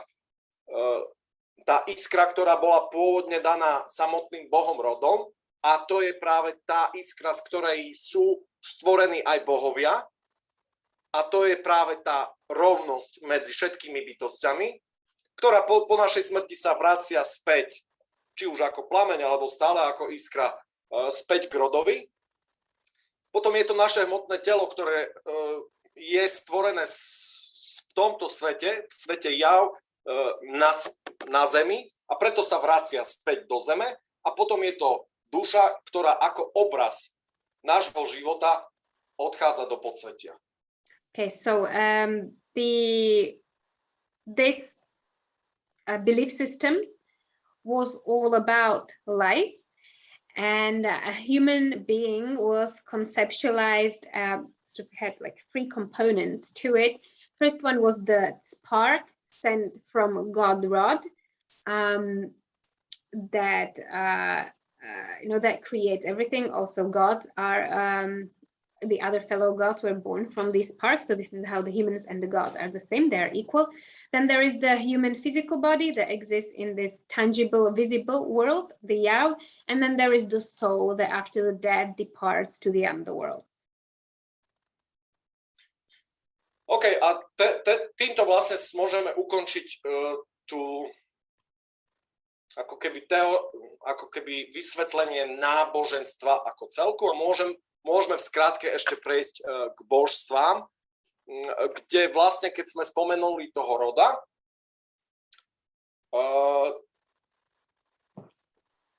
toto prvotné božstvo sa často nachádza v náboženstvách celého sveta. Rozdiel medzi inými náboženstvami je, že často toto prvotné božstvo je jeho potomkmi zabité, rozštvrtené a z neho potom jeho následovníci tvoria vesmír.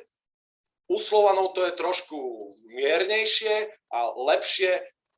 Rod stvorí počiatok, a povieme si za chvíľku ako, stvorí počiatok a potom odovzdáva svoju moc svojim následovníkom. So we have Dobrovoľne. So we have Rod, the first God, the primal God, the creator of all, who we find a similar conversion of it across different natural religions across the world. But in the Slavic understanding, Rod creates the world, and then he voluntarily hands over the reins to the gods and goddesses that he created. Okay.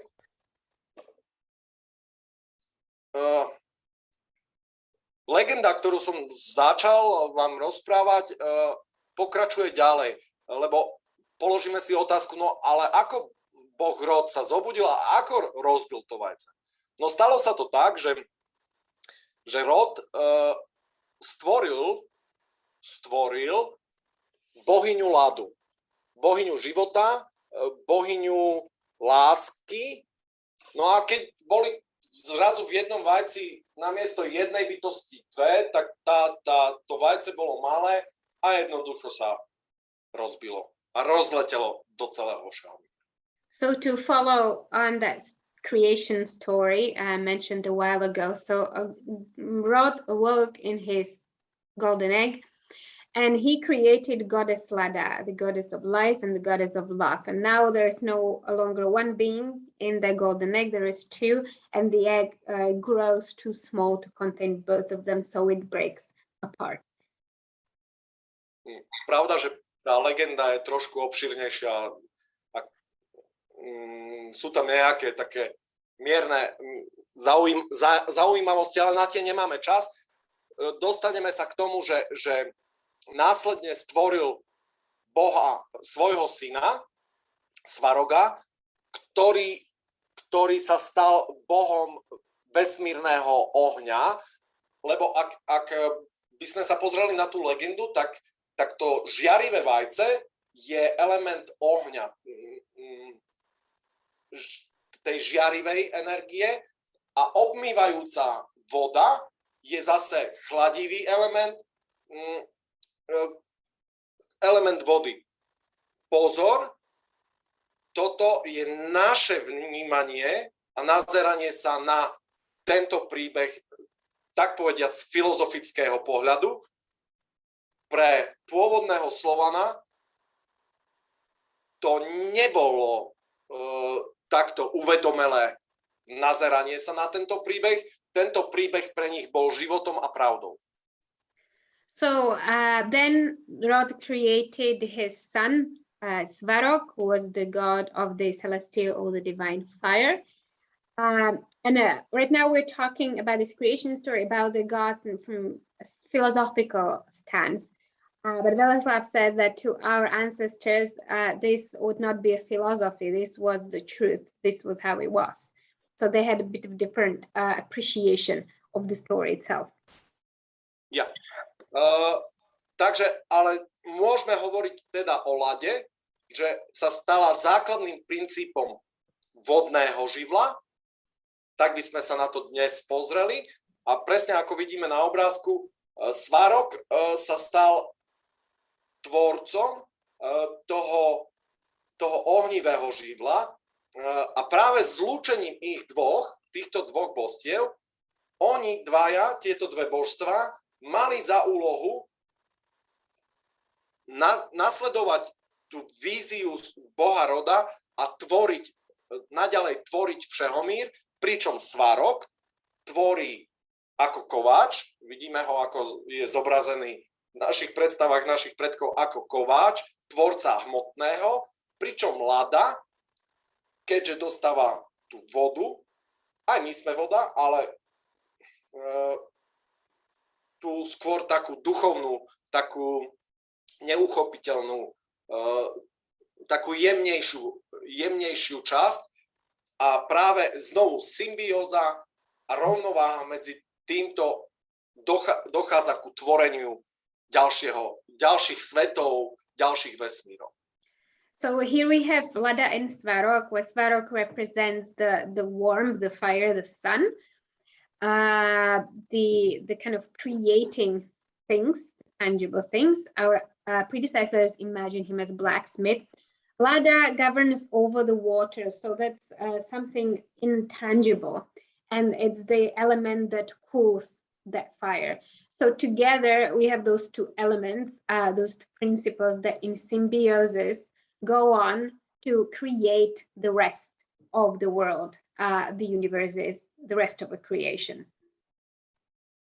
Lada bola vnímaná ako bohyňa života, plodnosti, znovuzrodenia a obnovy. Je tvoriteľkou a opatrovateľkou všetkého živého, popisuje sa ako prekrásna bohyňa odeta do zlatého kráľovského šatu, často s korunou na hlave, kde často v rukách drží buď vajíčko alebo červené jablko, ktoré práve zosobňujú, ako keby zobrazovali tento stvorenie, to stvorenie, ktoré vykoval Svarog, ale ona ho drží v ruke a práve ho nesie a vlastne dáva mu tú životnú silu. Alebo je to nemluvňa, ktoré symbolizuje práve ten náš svet, to zjavené a zároveň je prejavom materstva a lásky. So Lada was seen as the goddess of life, of rebirth, mother of all. She was depicted as a beautiful goddess in a regal golden gown, often with a crown, carrying an apple or a child as the representation of that soft power to give life to that which is created. So she's the mother goddess that was very much worshipped and loved. Tu sa musíme ešte vrátiť späť, predtým ako rod odišiel do dôchodku a išiel znovu spať do nejakého nového vajíčka zlatého, tak tvorí ešte niekoľko bytostí. Legendy hovoria o dvoch základných bytostiach. Dvoch vtákoch, o orlovi a kačke, ktoré hneď po stvorení sa začnú medzi sebou zápasiť. Tento zápas je nielen odrazom súboja, ale práve tento súboj ako keby bol hnacím motorom celého všehomíru, všetkého, čo je stvorené, a je práve orol ako keby, môžeme hovoriť ako o svetlých bohoch, a kačka zastupuje tú temnú stránku, alebo oheň a voda. Môžeme si to už v dnešnej dobe poňať akokoľvek, ale v zásade súboj týchto dvoch vtákov vlastne odzrkadľuje, sa stáva hnacím motorom celého sveta, celého vesmíru. So before God retired back to his golden egg, he created these two creatures, and it was an eagle and a duck that started fighting each other. And it's in the interaction, it's in the fighting that everything else was created. So these two birds represent different things, whereas the duck represents kind of the darker power, the dark deities. The eagle represents the light, the brightness, the whiteness, and that kind of power. And it's in their coming together, in clashing, that the world is created. And also, they are engine of whole universe. Ten súboj je vlastne ako keby hnacím motorom celého sveta, všetkého, čo žije. Z toho práve vzniká tá energia životná a ak by ten súboj bol prerušený, všetko sa zrúti znovu do chaosu a ponorí sa do vôd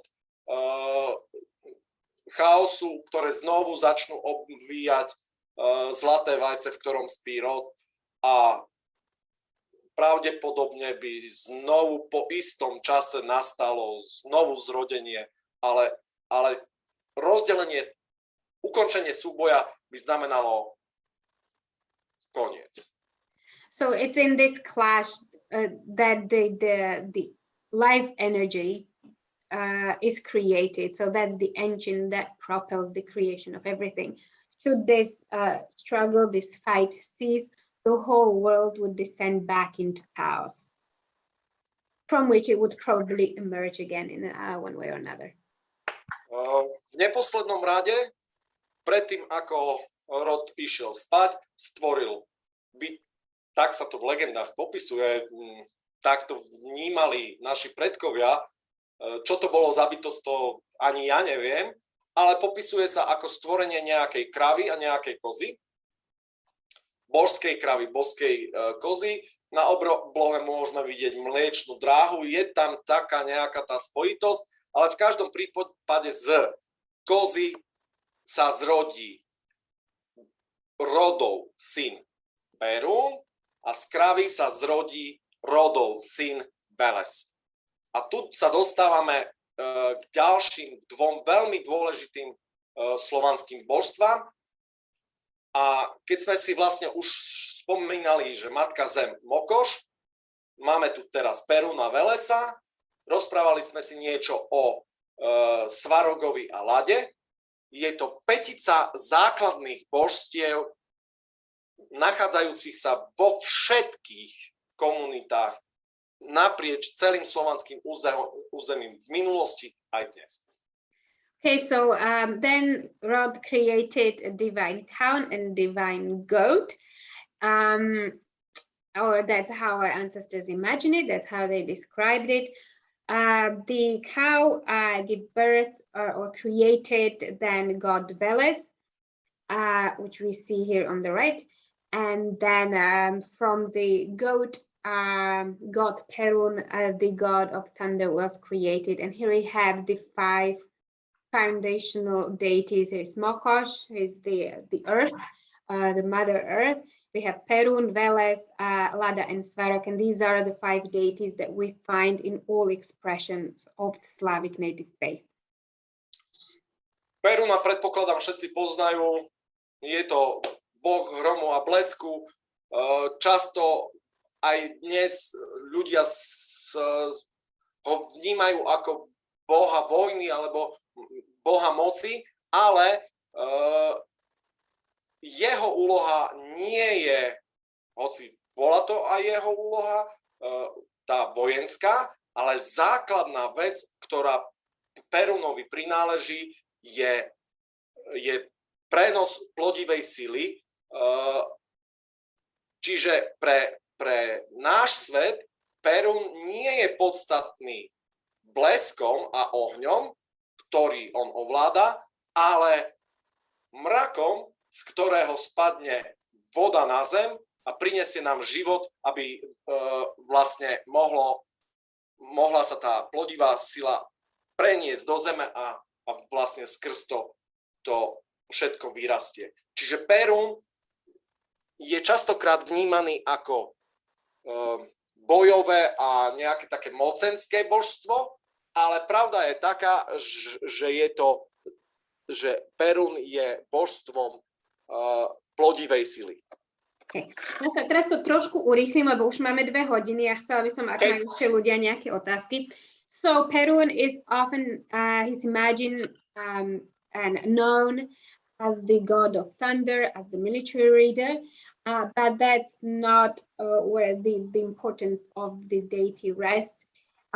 His thing, what he represents, is the the power to create is the force of life that is represented by the cloud from which it rains on the earth, so that the earth can spring to life, can nourish that life.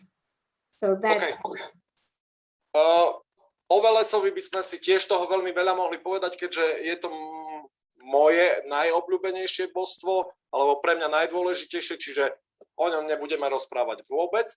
V zásade dochádza však ešte k tomu, že Perun a Veles ako rodní bratia medzi sebou zápasia a neskôr dochádza práve k rozdeleniu troch svetov, kde Svarok sa stáva vládcom alebo sedí na tróne v práve v tom hornom svete.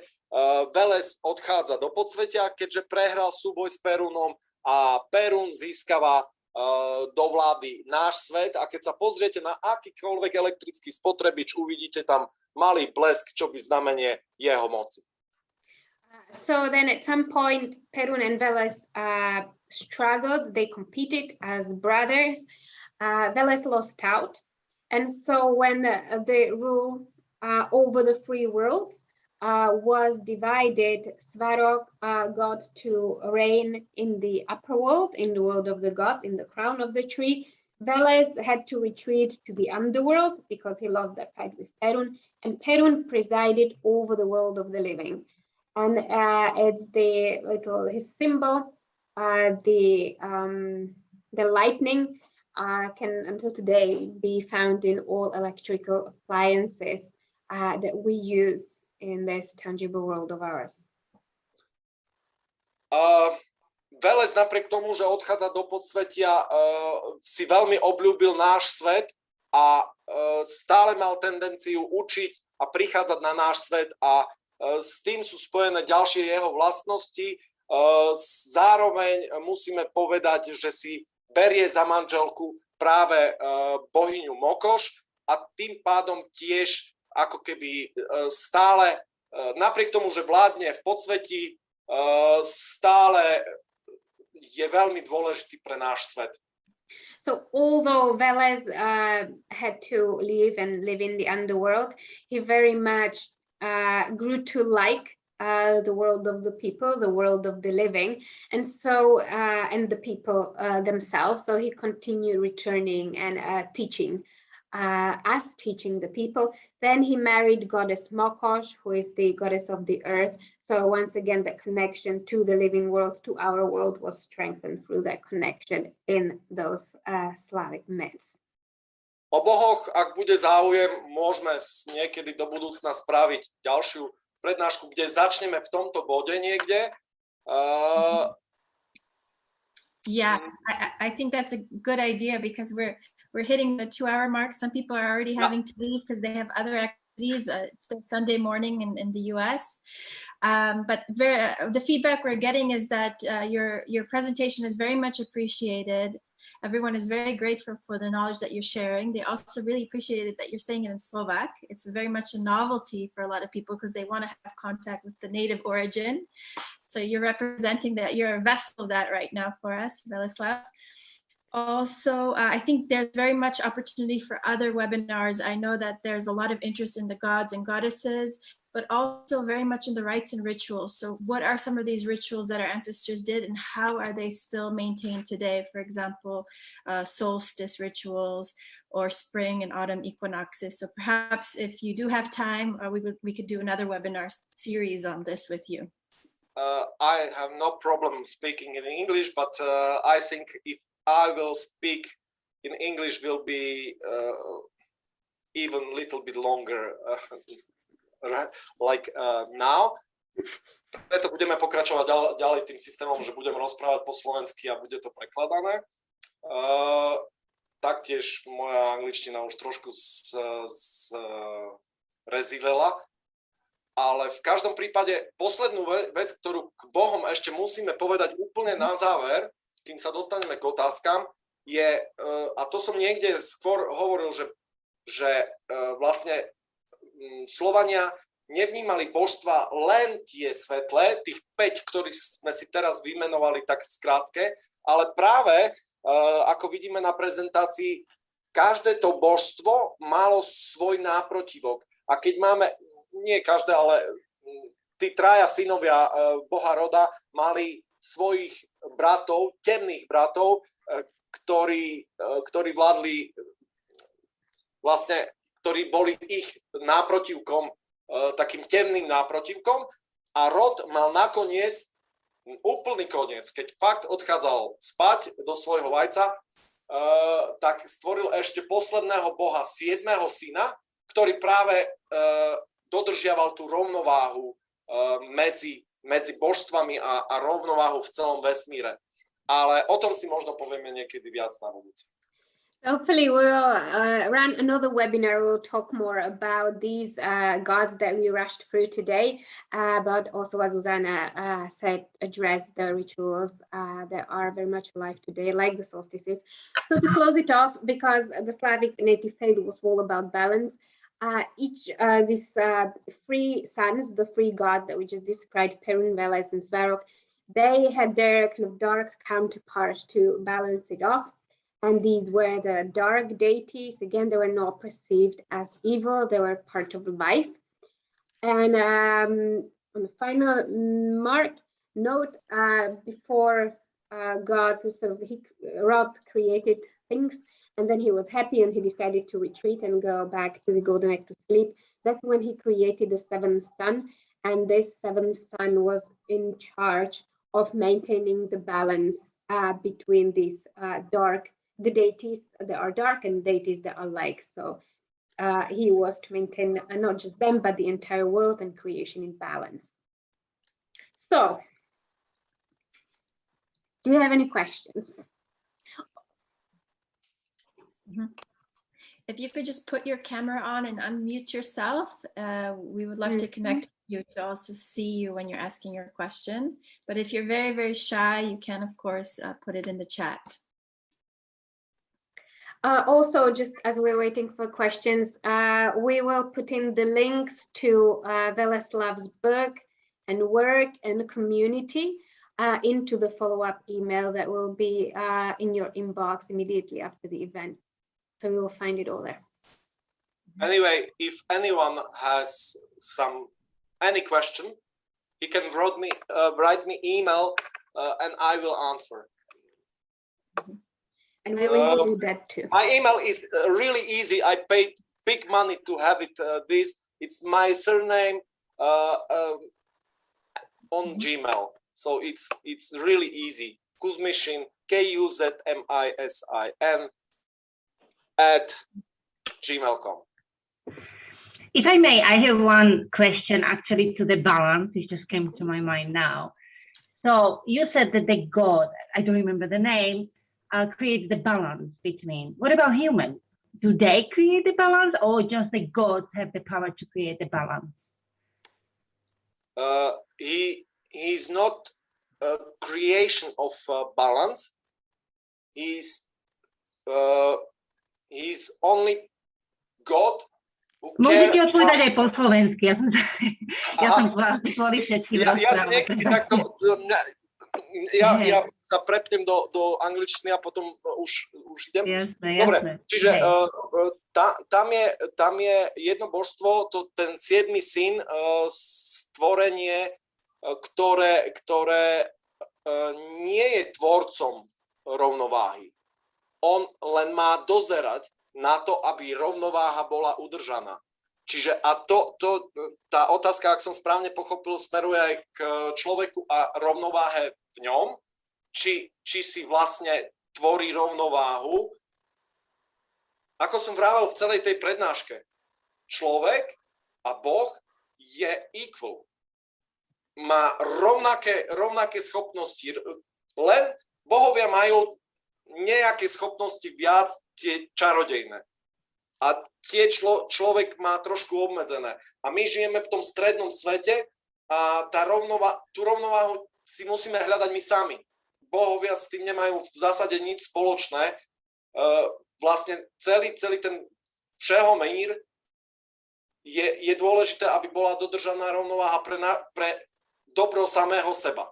Nie pre bohov, hore, dolu, to je jedno. Len aby sa nám Jednoducho, naši predkovia prišli na to, že ak je všetko v rovnováhe, tak to ide ľahšie. Ak niekde budeme dávať veľa vody, tak to bude veľmi mokré a budeme sa blátiť v bahne. A zase, keď tam budeme dávať veľmi veľa ohňa, tak to bude veľmi suché a bude sa nám všetko droliť. A zase to nebude dobré. Čiže tú rovnováhu tvoríme my. So for the English speakers, so I don't lose the important messages. Gods did not create the balance. There was that seventh sun that was created in order to maintain it rather than to create it.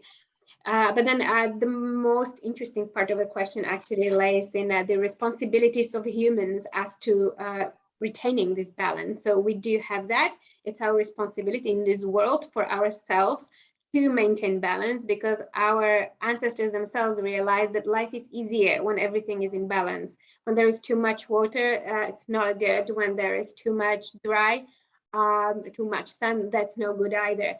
So it's our role for ourselves, not for the gods, because they doesn't make any difference to them, but for us, for our world and for our existence, to maintain the balance. And rituals can help us to think about it, to feel it, and all this asking and when we thanks for something, have to give us a kind of power to keep this balance. And this is about all rituals. All.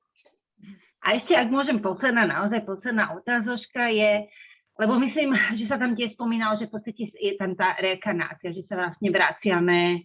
Je to tak myslené, alebo keď vlastne tie duše, alebo je možné sa vlastne dostať, tak ako buddhizmus o tom hovorí, dostať sa von z toho istého cirkla, vlastne oni tom hovoria samsára, že z tohoto vlastne ísť von. No, tu je ten práve vplyv tej trošku ezoteriky, ale tak ako ja to vnímam skrz vykonávanie obradov, skrz obnovu, a tak ako som to pochopil ja, tu nejde o reinkarnáciu. Tu ide o, keď som v prednáške hovoril o troch veciach, tá iskra, ten oheň, to je len požičané a to vraciame. To je to, čo bohov živí a hlavne roda živí. Je to len našou úlohou, našim životom je tú iskru spraviť do veľkého plameňa, aby z malej energie, tým, čo žijeme, tým, kam napredujeme, aby sa to rozrastlo v plameň. Ten plameň sa potom vráti späť do univerza, do všeho míra, a možno ho rod znovu nakuskuje, alebo ktorýkoľvek boh, ktorý to tam rozhadzuje späť do všetkých vesmírov, nie len do nášho sveta, ale ten náš plameň sa rozkuskuje a vhodí sa kdekoľvek. Ale ten náš plameň, to myslíte ako naša duša, alebo náš plameň ako všeobecne sme my? To je naše svetlo. Nie je to, čo by sme povedali v buddhizme alebo v hinduizme, niečo, čo si zachová. Možno si tam to neviem, to sa priznávam, na to mi nebolo daná odpoveď. Je to len energia, ako keby, v dnešnom ponímaní, ako keby len ten motor, tá energia, ten plán. Nedá sa to krajšie popísať, ako to popísali naši predkovia. Jednoducho z iskry plameň, ten plameň sa vráti späť k rodovi, do toho zlatého vajca, do toho zlatého vajca, a čo sa s ním stane, to naši predkovia neriešili. Okay. Čiže pre nás vlastne predko bolo dôležité tu a teraz, a vlastne ako vlastne oni naše telo udržujú ten balans. Ide do zeme, a pre našich predkov bolo podstatné ten obraz, ktorý namaľujeme a ktorý odchádza potom do podsvetia. Okay. Že to, čo bolo zachované, to, čo ostáva po nás, pre našich predkov, a to je to, k čomu sa čomu sa práve naši predkovia aj utiekali, a to je práve viera v predkov a vlastne žiadali si, lebo to sme sa nedostali v prednáške k tomu, ale okrem iných vecí, okrem tých bohov, naši ľudia veľmi úzko súviseli s predkami a obracali sa na nich. Hej? A to je ten tretí obraz, ktorý bol podstatný. A tí boli zachovaní ako obraz v podsvetí. Ja viem, že na dlho... No, so I'm going to step in to transmute just a little bit of this complex conversation on incarnation and reincarnation. The way Weleslaw sees the way he feels it and explains it, this is not so much about reincarnation. What mattered to our ancestors was the way we live here and how we live it. So we arrive as this spark from God, and our job, our responsibility is to grow that spark into a fire that then when we die returns to God and then might be repurposed. We don't know.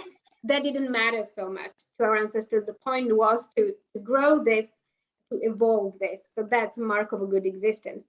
The other thing that also mattered very much is the soul component, which refers to the underworld, because our ancestors very much appreciated and kind of respected the ancestors. So that was the way we lived. Was kind of, you described it as painting an image that was then taken into the underworld. That was another important component of human life, because then your ancestors will connect to you, relate to you, will ask for your wisdom, will follow in your footsteps. So I'm going to, this is fascinating, but I'm going to close this question here. Thank you, Vladimira, so much for asking. And we have Nicole here. Oh, yes. So I wanted to ask, with the idea of the duck and the eagle fighting and creating this energy, did Rod create these two beings to continue to create energy in his place? And if so, why? What was the reason? Reason of creation, I don't really know, but as I feel, reason of creation of these two birds is to keep it I think it's just picture to creation and picture of process of circulation and engine in the world. It's not like dark and light. It's question was that why? I don't know. Yeah. I don't know really. Why it's really hard to answer, because if I know it, I will be probably son of God, and I'm not. Yeah.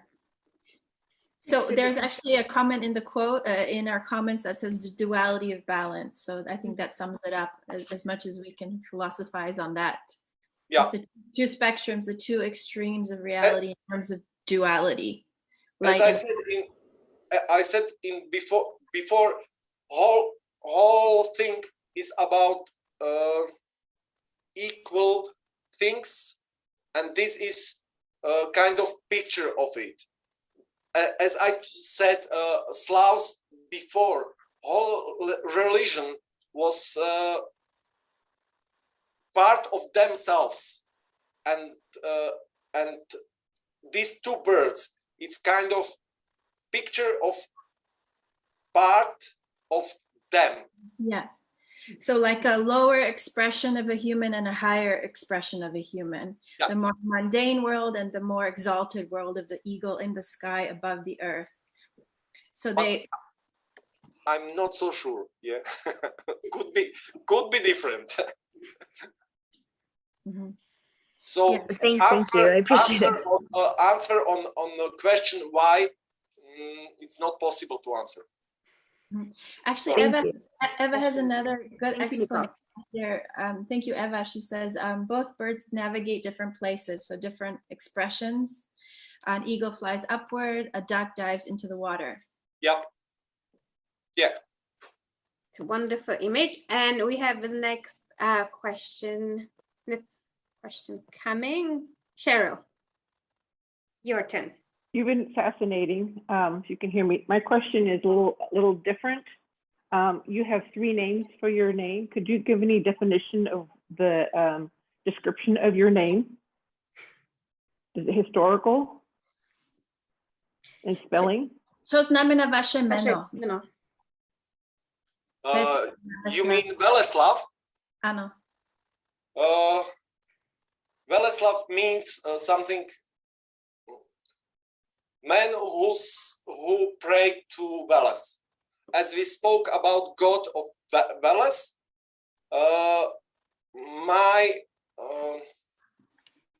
my biggest praise goes to Veles, and for me is most important God is Veles, and for this reason, when I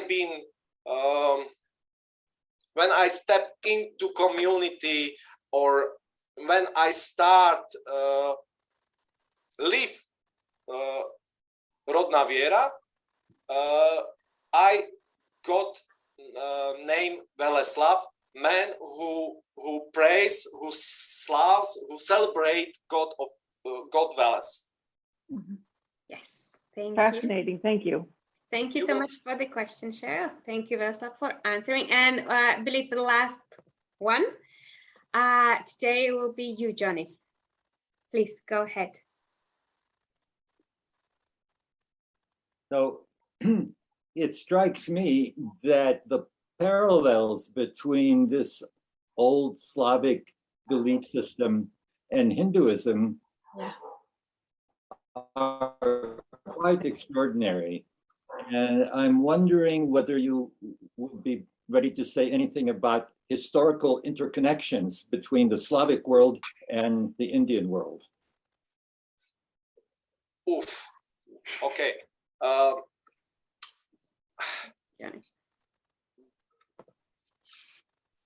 Thing is that this question is close to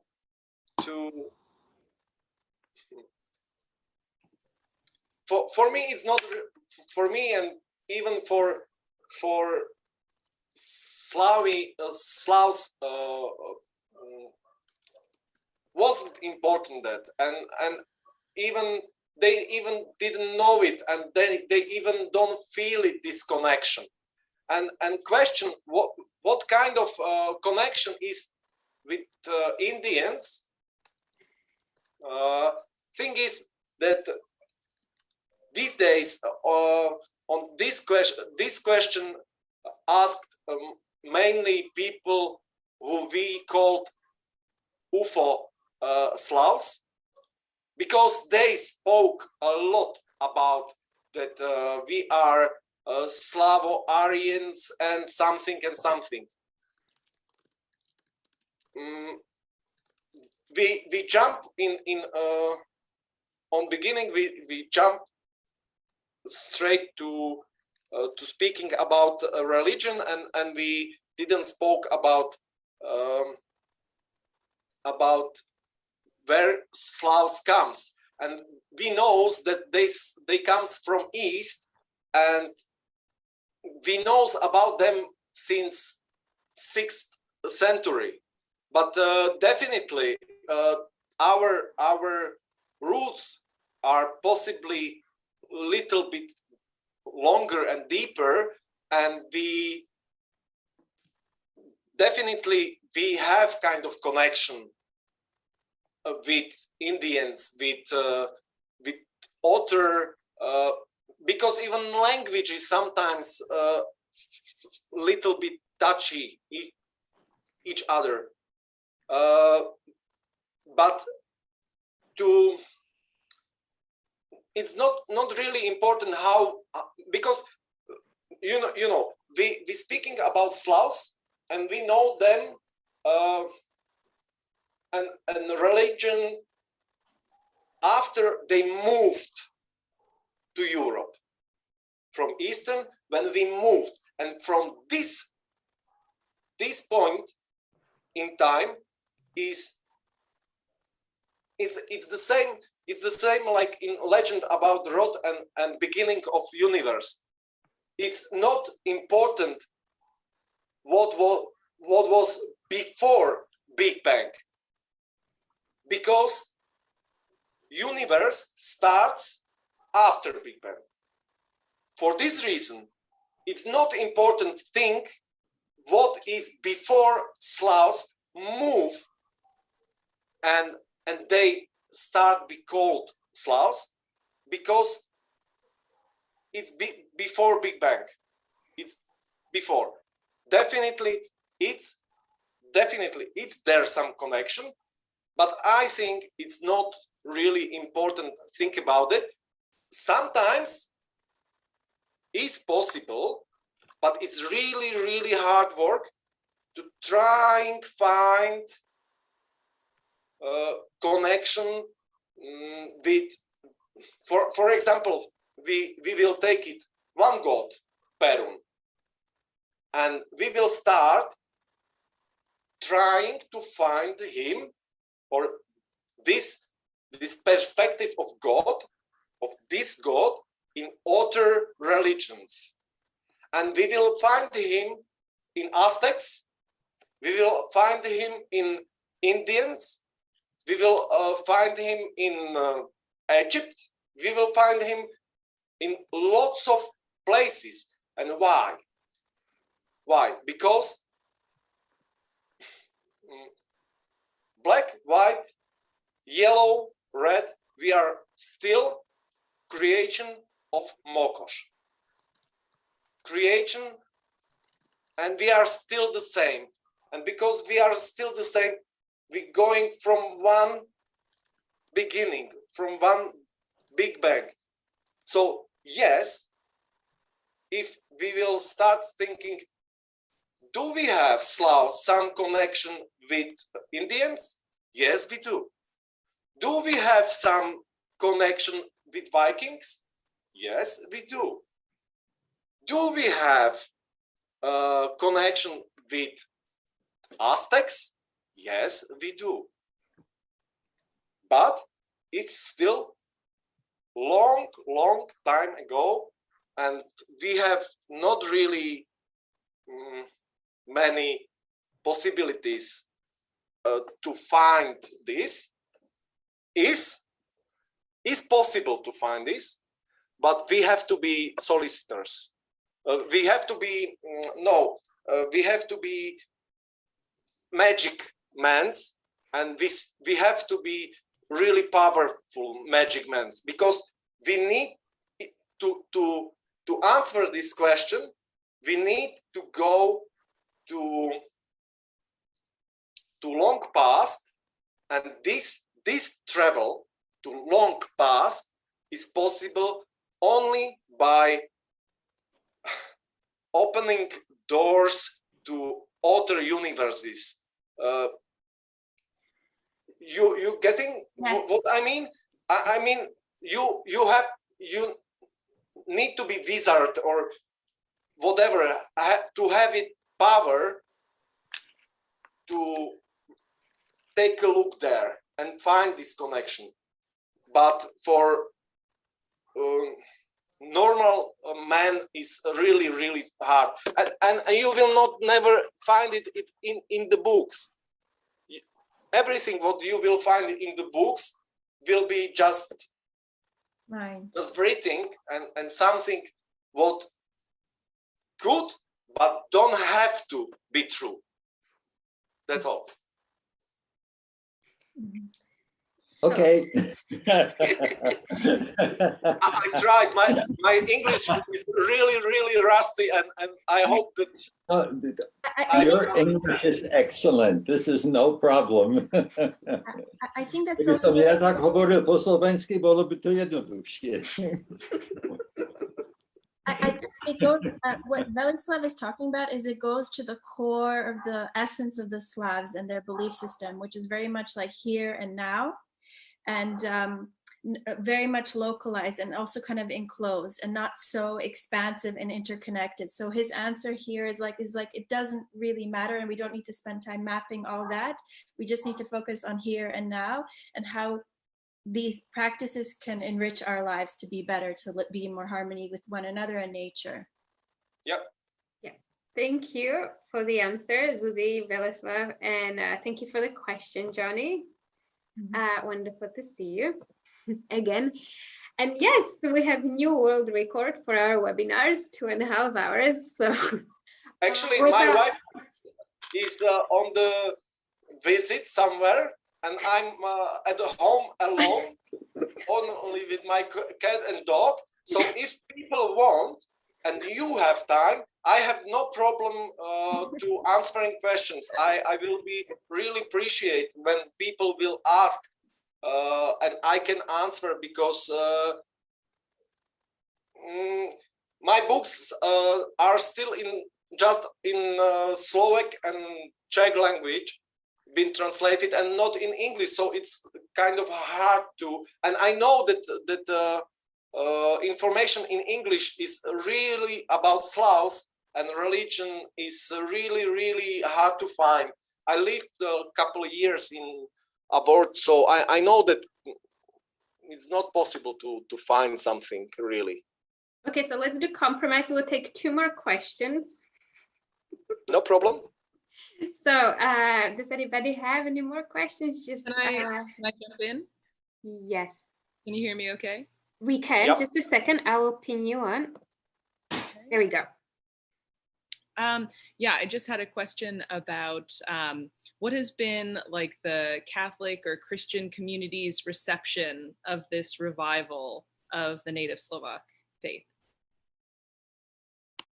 Oof. Okay. It's hard to answer, because I don't really care what a Christian think about Slavs, about Rodná viera. I will better question will be how we feel to Christianity, how we saw Christian people, and so on and so on. Because in Slovakia we have kind of Svetohaj, ako sa povie po anglicky, vypadlo mi to. Sacred grove. Okay, and we put there some wooden modla, neviem. Totems. Okay, and we know that some Christian people they broken it and so on. I don't really know how Christian people think about new religion. I think most of the time, I think people think that is just kind of fun for us. That is something, because if you're living in Christian country, they think, that they just read some book or something, and now they would like to be something else. But my point of view of Christian people, I have no problem with them, because, and we will speak about that in the future, hopefully. For me, Jesus Christ is a kind of picture of one of Slav's gods, God of sun. And for this reason, for me, it's no problem to go to church anytime. Because I'm still praying to my God, even when it's picture of him is some little different way, and maybe some story is different, but still is true. Because on Christianity is nothing wrong. It's really good religion. But for me, Christianity is just kind of, we have sun, and this is just one part of, jak sa povie lúč? A ray, one Ray. sun ray. One sun ray. Okay, so my wife just come. Great, because we have, that was a great question, Erin. Thank you so much, and a fantastic answer. Thank you, Weleslaw. So we have one last question, and then we hand it over to your wife. No. Christy. My wife is okay with it. Just my cat is here. Hi, this has been awesome. Thank you. You're welcome. I I just had a question. So in Mexico and in some of the Latin American countries, they have a holiday called Dia de los Muertos, where they celebrate their ancestors, those friends that have died, and they have offerings for them. Is there anything similar in the Slovak or the Slavic faith? Potreboval by som presnejší preklad, lebo nie som si istý, či som to dobre chytil. V Mexiku a v niektorých latinskoamerických krajinách majú ten kult predkov a majú aj také oslavy, kedy im prinášajú ako dary alebo také tie obety. Deň mŕtvych, to je ako naše dušičky. A naše dušičky určite. 1. november. Áno, presne tedy. So yes, we do. And it's celebrated, it's called All Souls Day. It's celebrated on the 1st of November. Actually, on the 1st November is also, it's time to celebrate our predkov. Ancestors. Yeah, and also it's a day of Thanksgiving to Mokosh, because agriculture time on 1st November is over, basically, and we, on that time, we pray to our predkovia, and and also to Mokosh, to our ground, from where we come. Okay. And do you believe that the ancestors hear us and that they see our offerings? Yeah, definitely, yeah. But problem is, as I says, these doors are closed because our predkovia ancestors are in underworld, and we have to find a way how to communicate with them, but it's possible. And also I know about in Mexico, and this part is kind of a religion about death, goddess of death. They pray to Mother Death, and we have this kind of goddess also. It's called Morena. Yeah. Okay, thank you. Welcome. Thank you. Actually, just to add to that, All Souls Day is an example of how the two belief systems overlap. So we had the indigenous faith. This time of year was the time of the year when the veil between the worlds was thin, and they celebrated in this way by particularly connecting with ancestors. But also, when Christianity came, they couldn't do away with that right. It was too embedded in the people, too embedded in the community practices. So it overlapped, and you see that a lot in Slavic Europe. You see a dual faith system. So you see kind of the indigenous practices or the indigenous spirituality being reappropriated and rebranded. For example, to All Souls Day. It's a Christian holiday, but in Slovakia, it's very, very important. And if you go anywhere in the country, you'll see the cemeteries are just lit with candles because everybody goes. Yeah, thank you. Thank you. So on that note, just there are links to Weleslav's community and his work in the chat. It will also be in the follow-up email that you will receive after this event, along with his contact. And before we close it off for good, just a couple of announcements. Izzy, would you mind taking over? So just very, very quickly, we'll pull up the PowerPoint. So we, if you want to dive deeper into Slavic mythology, Gabrielle and I did our very best to help to decode a lot of it. If you in the follow-up email, you have a link to this course. It's called Slavic Mythology Decoded. I believe it's a 4-week course, but it's a go at your own pace course where we actually map all the gods and goddesses, and we look up a lot of this lore, and we connect it to other faiths, because as Weleslaw was saying, there's so little information, and it's so difficult to understand. One way that we can understand is through contrast. So we look at different belief systems to better understand the Slavic one. It's very, very useful. If you click on the link, you'll be able to see an outline of the course. And right now we do have a special discount for everyone that attended this webinar. It's 10% off for 48 hours using the code Slavic Roots. The next option we have is actually something, it's our creation. We really fell in love with Slavic symbols. And we wanted to find a way to make them more popular and more accessible to people. So we came up with this product. They're cut into wood.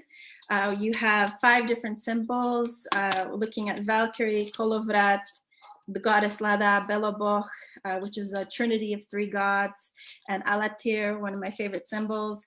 And with each wooden symbol, for example, Alatir, comes a little card that actually explains it. So you can pull a card a day, you can pull a symbol a day. I just have these symbols on my walls. As you can see, this one is one of the interpretations of the Perun symbol, which is one of my favorite gods. So me and Weleslaw are connected to different lineages. He prefers the underworld. I like the skies. So yes, sorry? This is a little bit harder. It's not just about underworld, but yes. Okay. That will be for another webinar. We'll open the discussion. Who do you like and why, and how is it all interconnected? And the last link, Gabby, if you can put, is actually Weleslav's wife. Yeah, Weleslav's wife was mentioned on a number of occasions during this event, and she runs a beautiful e-shop that sells products made from linen, which was the kind of preferred fabric and the go-to fabric of our ancestors. So if you'd like to explore that and connect more with the legacy, with the culture in a fashion way, this is the wonderful way of doing it. That link will also go out to all of you after the event. And last thing, oh yes, you will all receive the recording of the webinar for a replay and to keep within 24 hours. So watch out for that too. It will be in your inbox. So thank you, everyone. It's been the books, the wonderful books by Weleslaw, which should really be translated into English. Because they are wonderful material. He really narrates it in a way that's accessible and digestible for even for us who might not know so much about the topic. So it's fantastic work. Not all literature on the topic is so easy to read and consume. So if you are Slovak speakers, look into that. It's valuable literature. Those links will be in the follow-up email too. Mm-hmm. And also, just one more comment. We're seeing in the chat, Weleslaw, I don't know who did the artistic rendering that you shared with us also for the promotion of this webinar. There's a suggestion to maybe make it purchasable as prints, because there was a lot of positive feedback about how beautiful it was. Plagaty. Pohľadnice. No, ilustrovala to svojho času jedna mladá slečna, od ktorej som odkúpil všetky práva, čiže teraz by to malo byť už moje a tým pádom by som to mohol nejak takto posúvať ďalej, ale zatiaľ nemám nejakú tú takú víziu v rámci toho.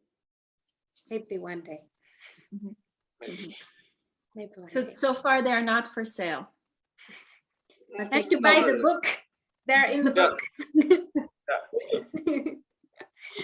And do what I did when I was child, which was naughty. I tore out the pages that I liked and I framed them. Yeah, then it's possible. So thank you, Weleslaw. for You're joining welcome. us. Thank you for your time and your wisdom and all that you shared with us. It's really been fascinating and unique. Thank you, everyone, for joining us today, for spending nearly 3 hours with us today. And hope that maybe this will spark further interest into those Slavic roots and into that culture, into that legacy, because it's time to make it a little more known to the world. There is much to explore and to be proud of there. I mean, the Greeks and the Romans and the Britons and the Celts, they all have it. So we do too. So we should celebrate more and talk about it more. Mm-hmm. And embrace it and not be scared of it, and certainly not destroy representations of it. Yeah. And it's really hard to put it lots of stuff in 1 hour. We try to put it to 2 hours, but honestly, we cut down about another 2-3 hours. So yeah. Those are times. So if you are in for another, we cut it beginning, and we also cut it end of my presentation. So, but maybe next time. Yeah. So look out if you are in for another 3-hour marathon. Keep tuned. We'll keep you posted, and we'll definitely organize something again on this important theme. So thank you, everyone. Have a wonderful Sunday. Zuzi, did you want to say something? Yeah, I was just going to ask if the three of us could have a quick Zoom, but later. Later. It's another time. Okay. So yes, thank you, everyone. Thank you for joining us. Bye-bye. Enjoy your Sunday and the rest of your weekend. Hope to see you soon somewhere.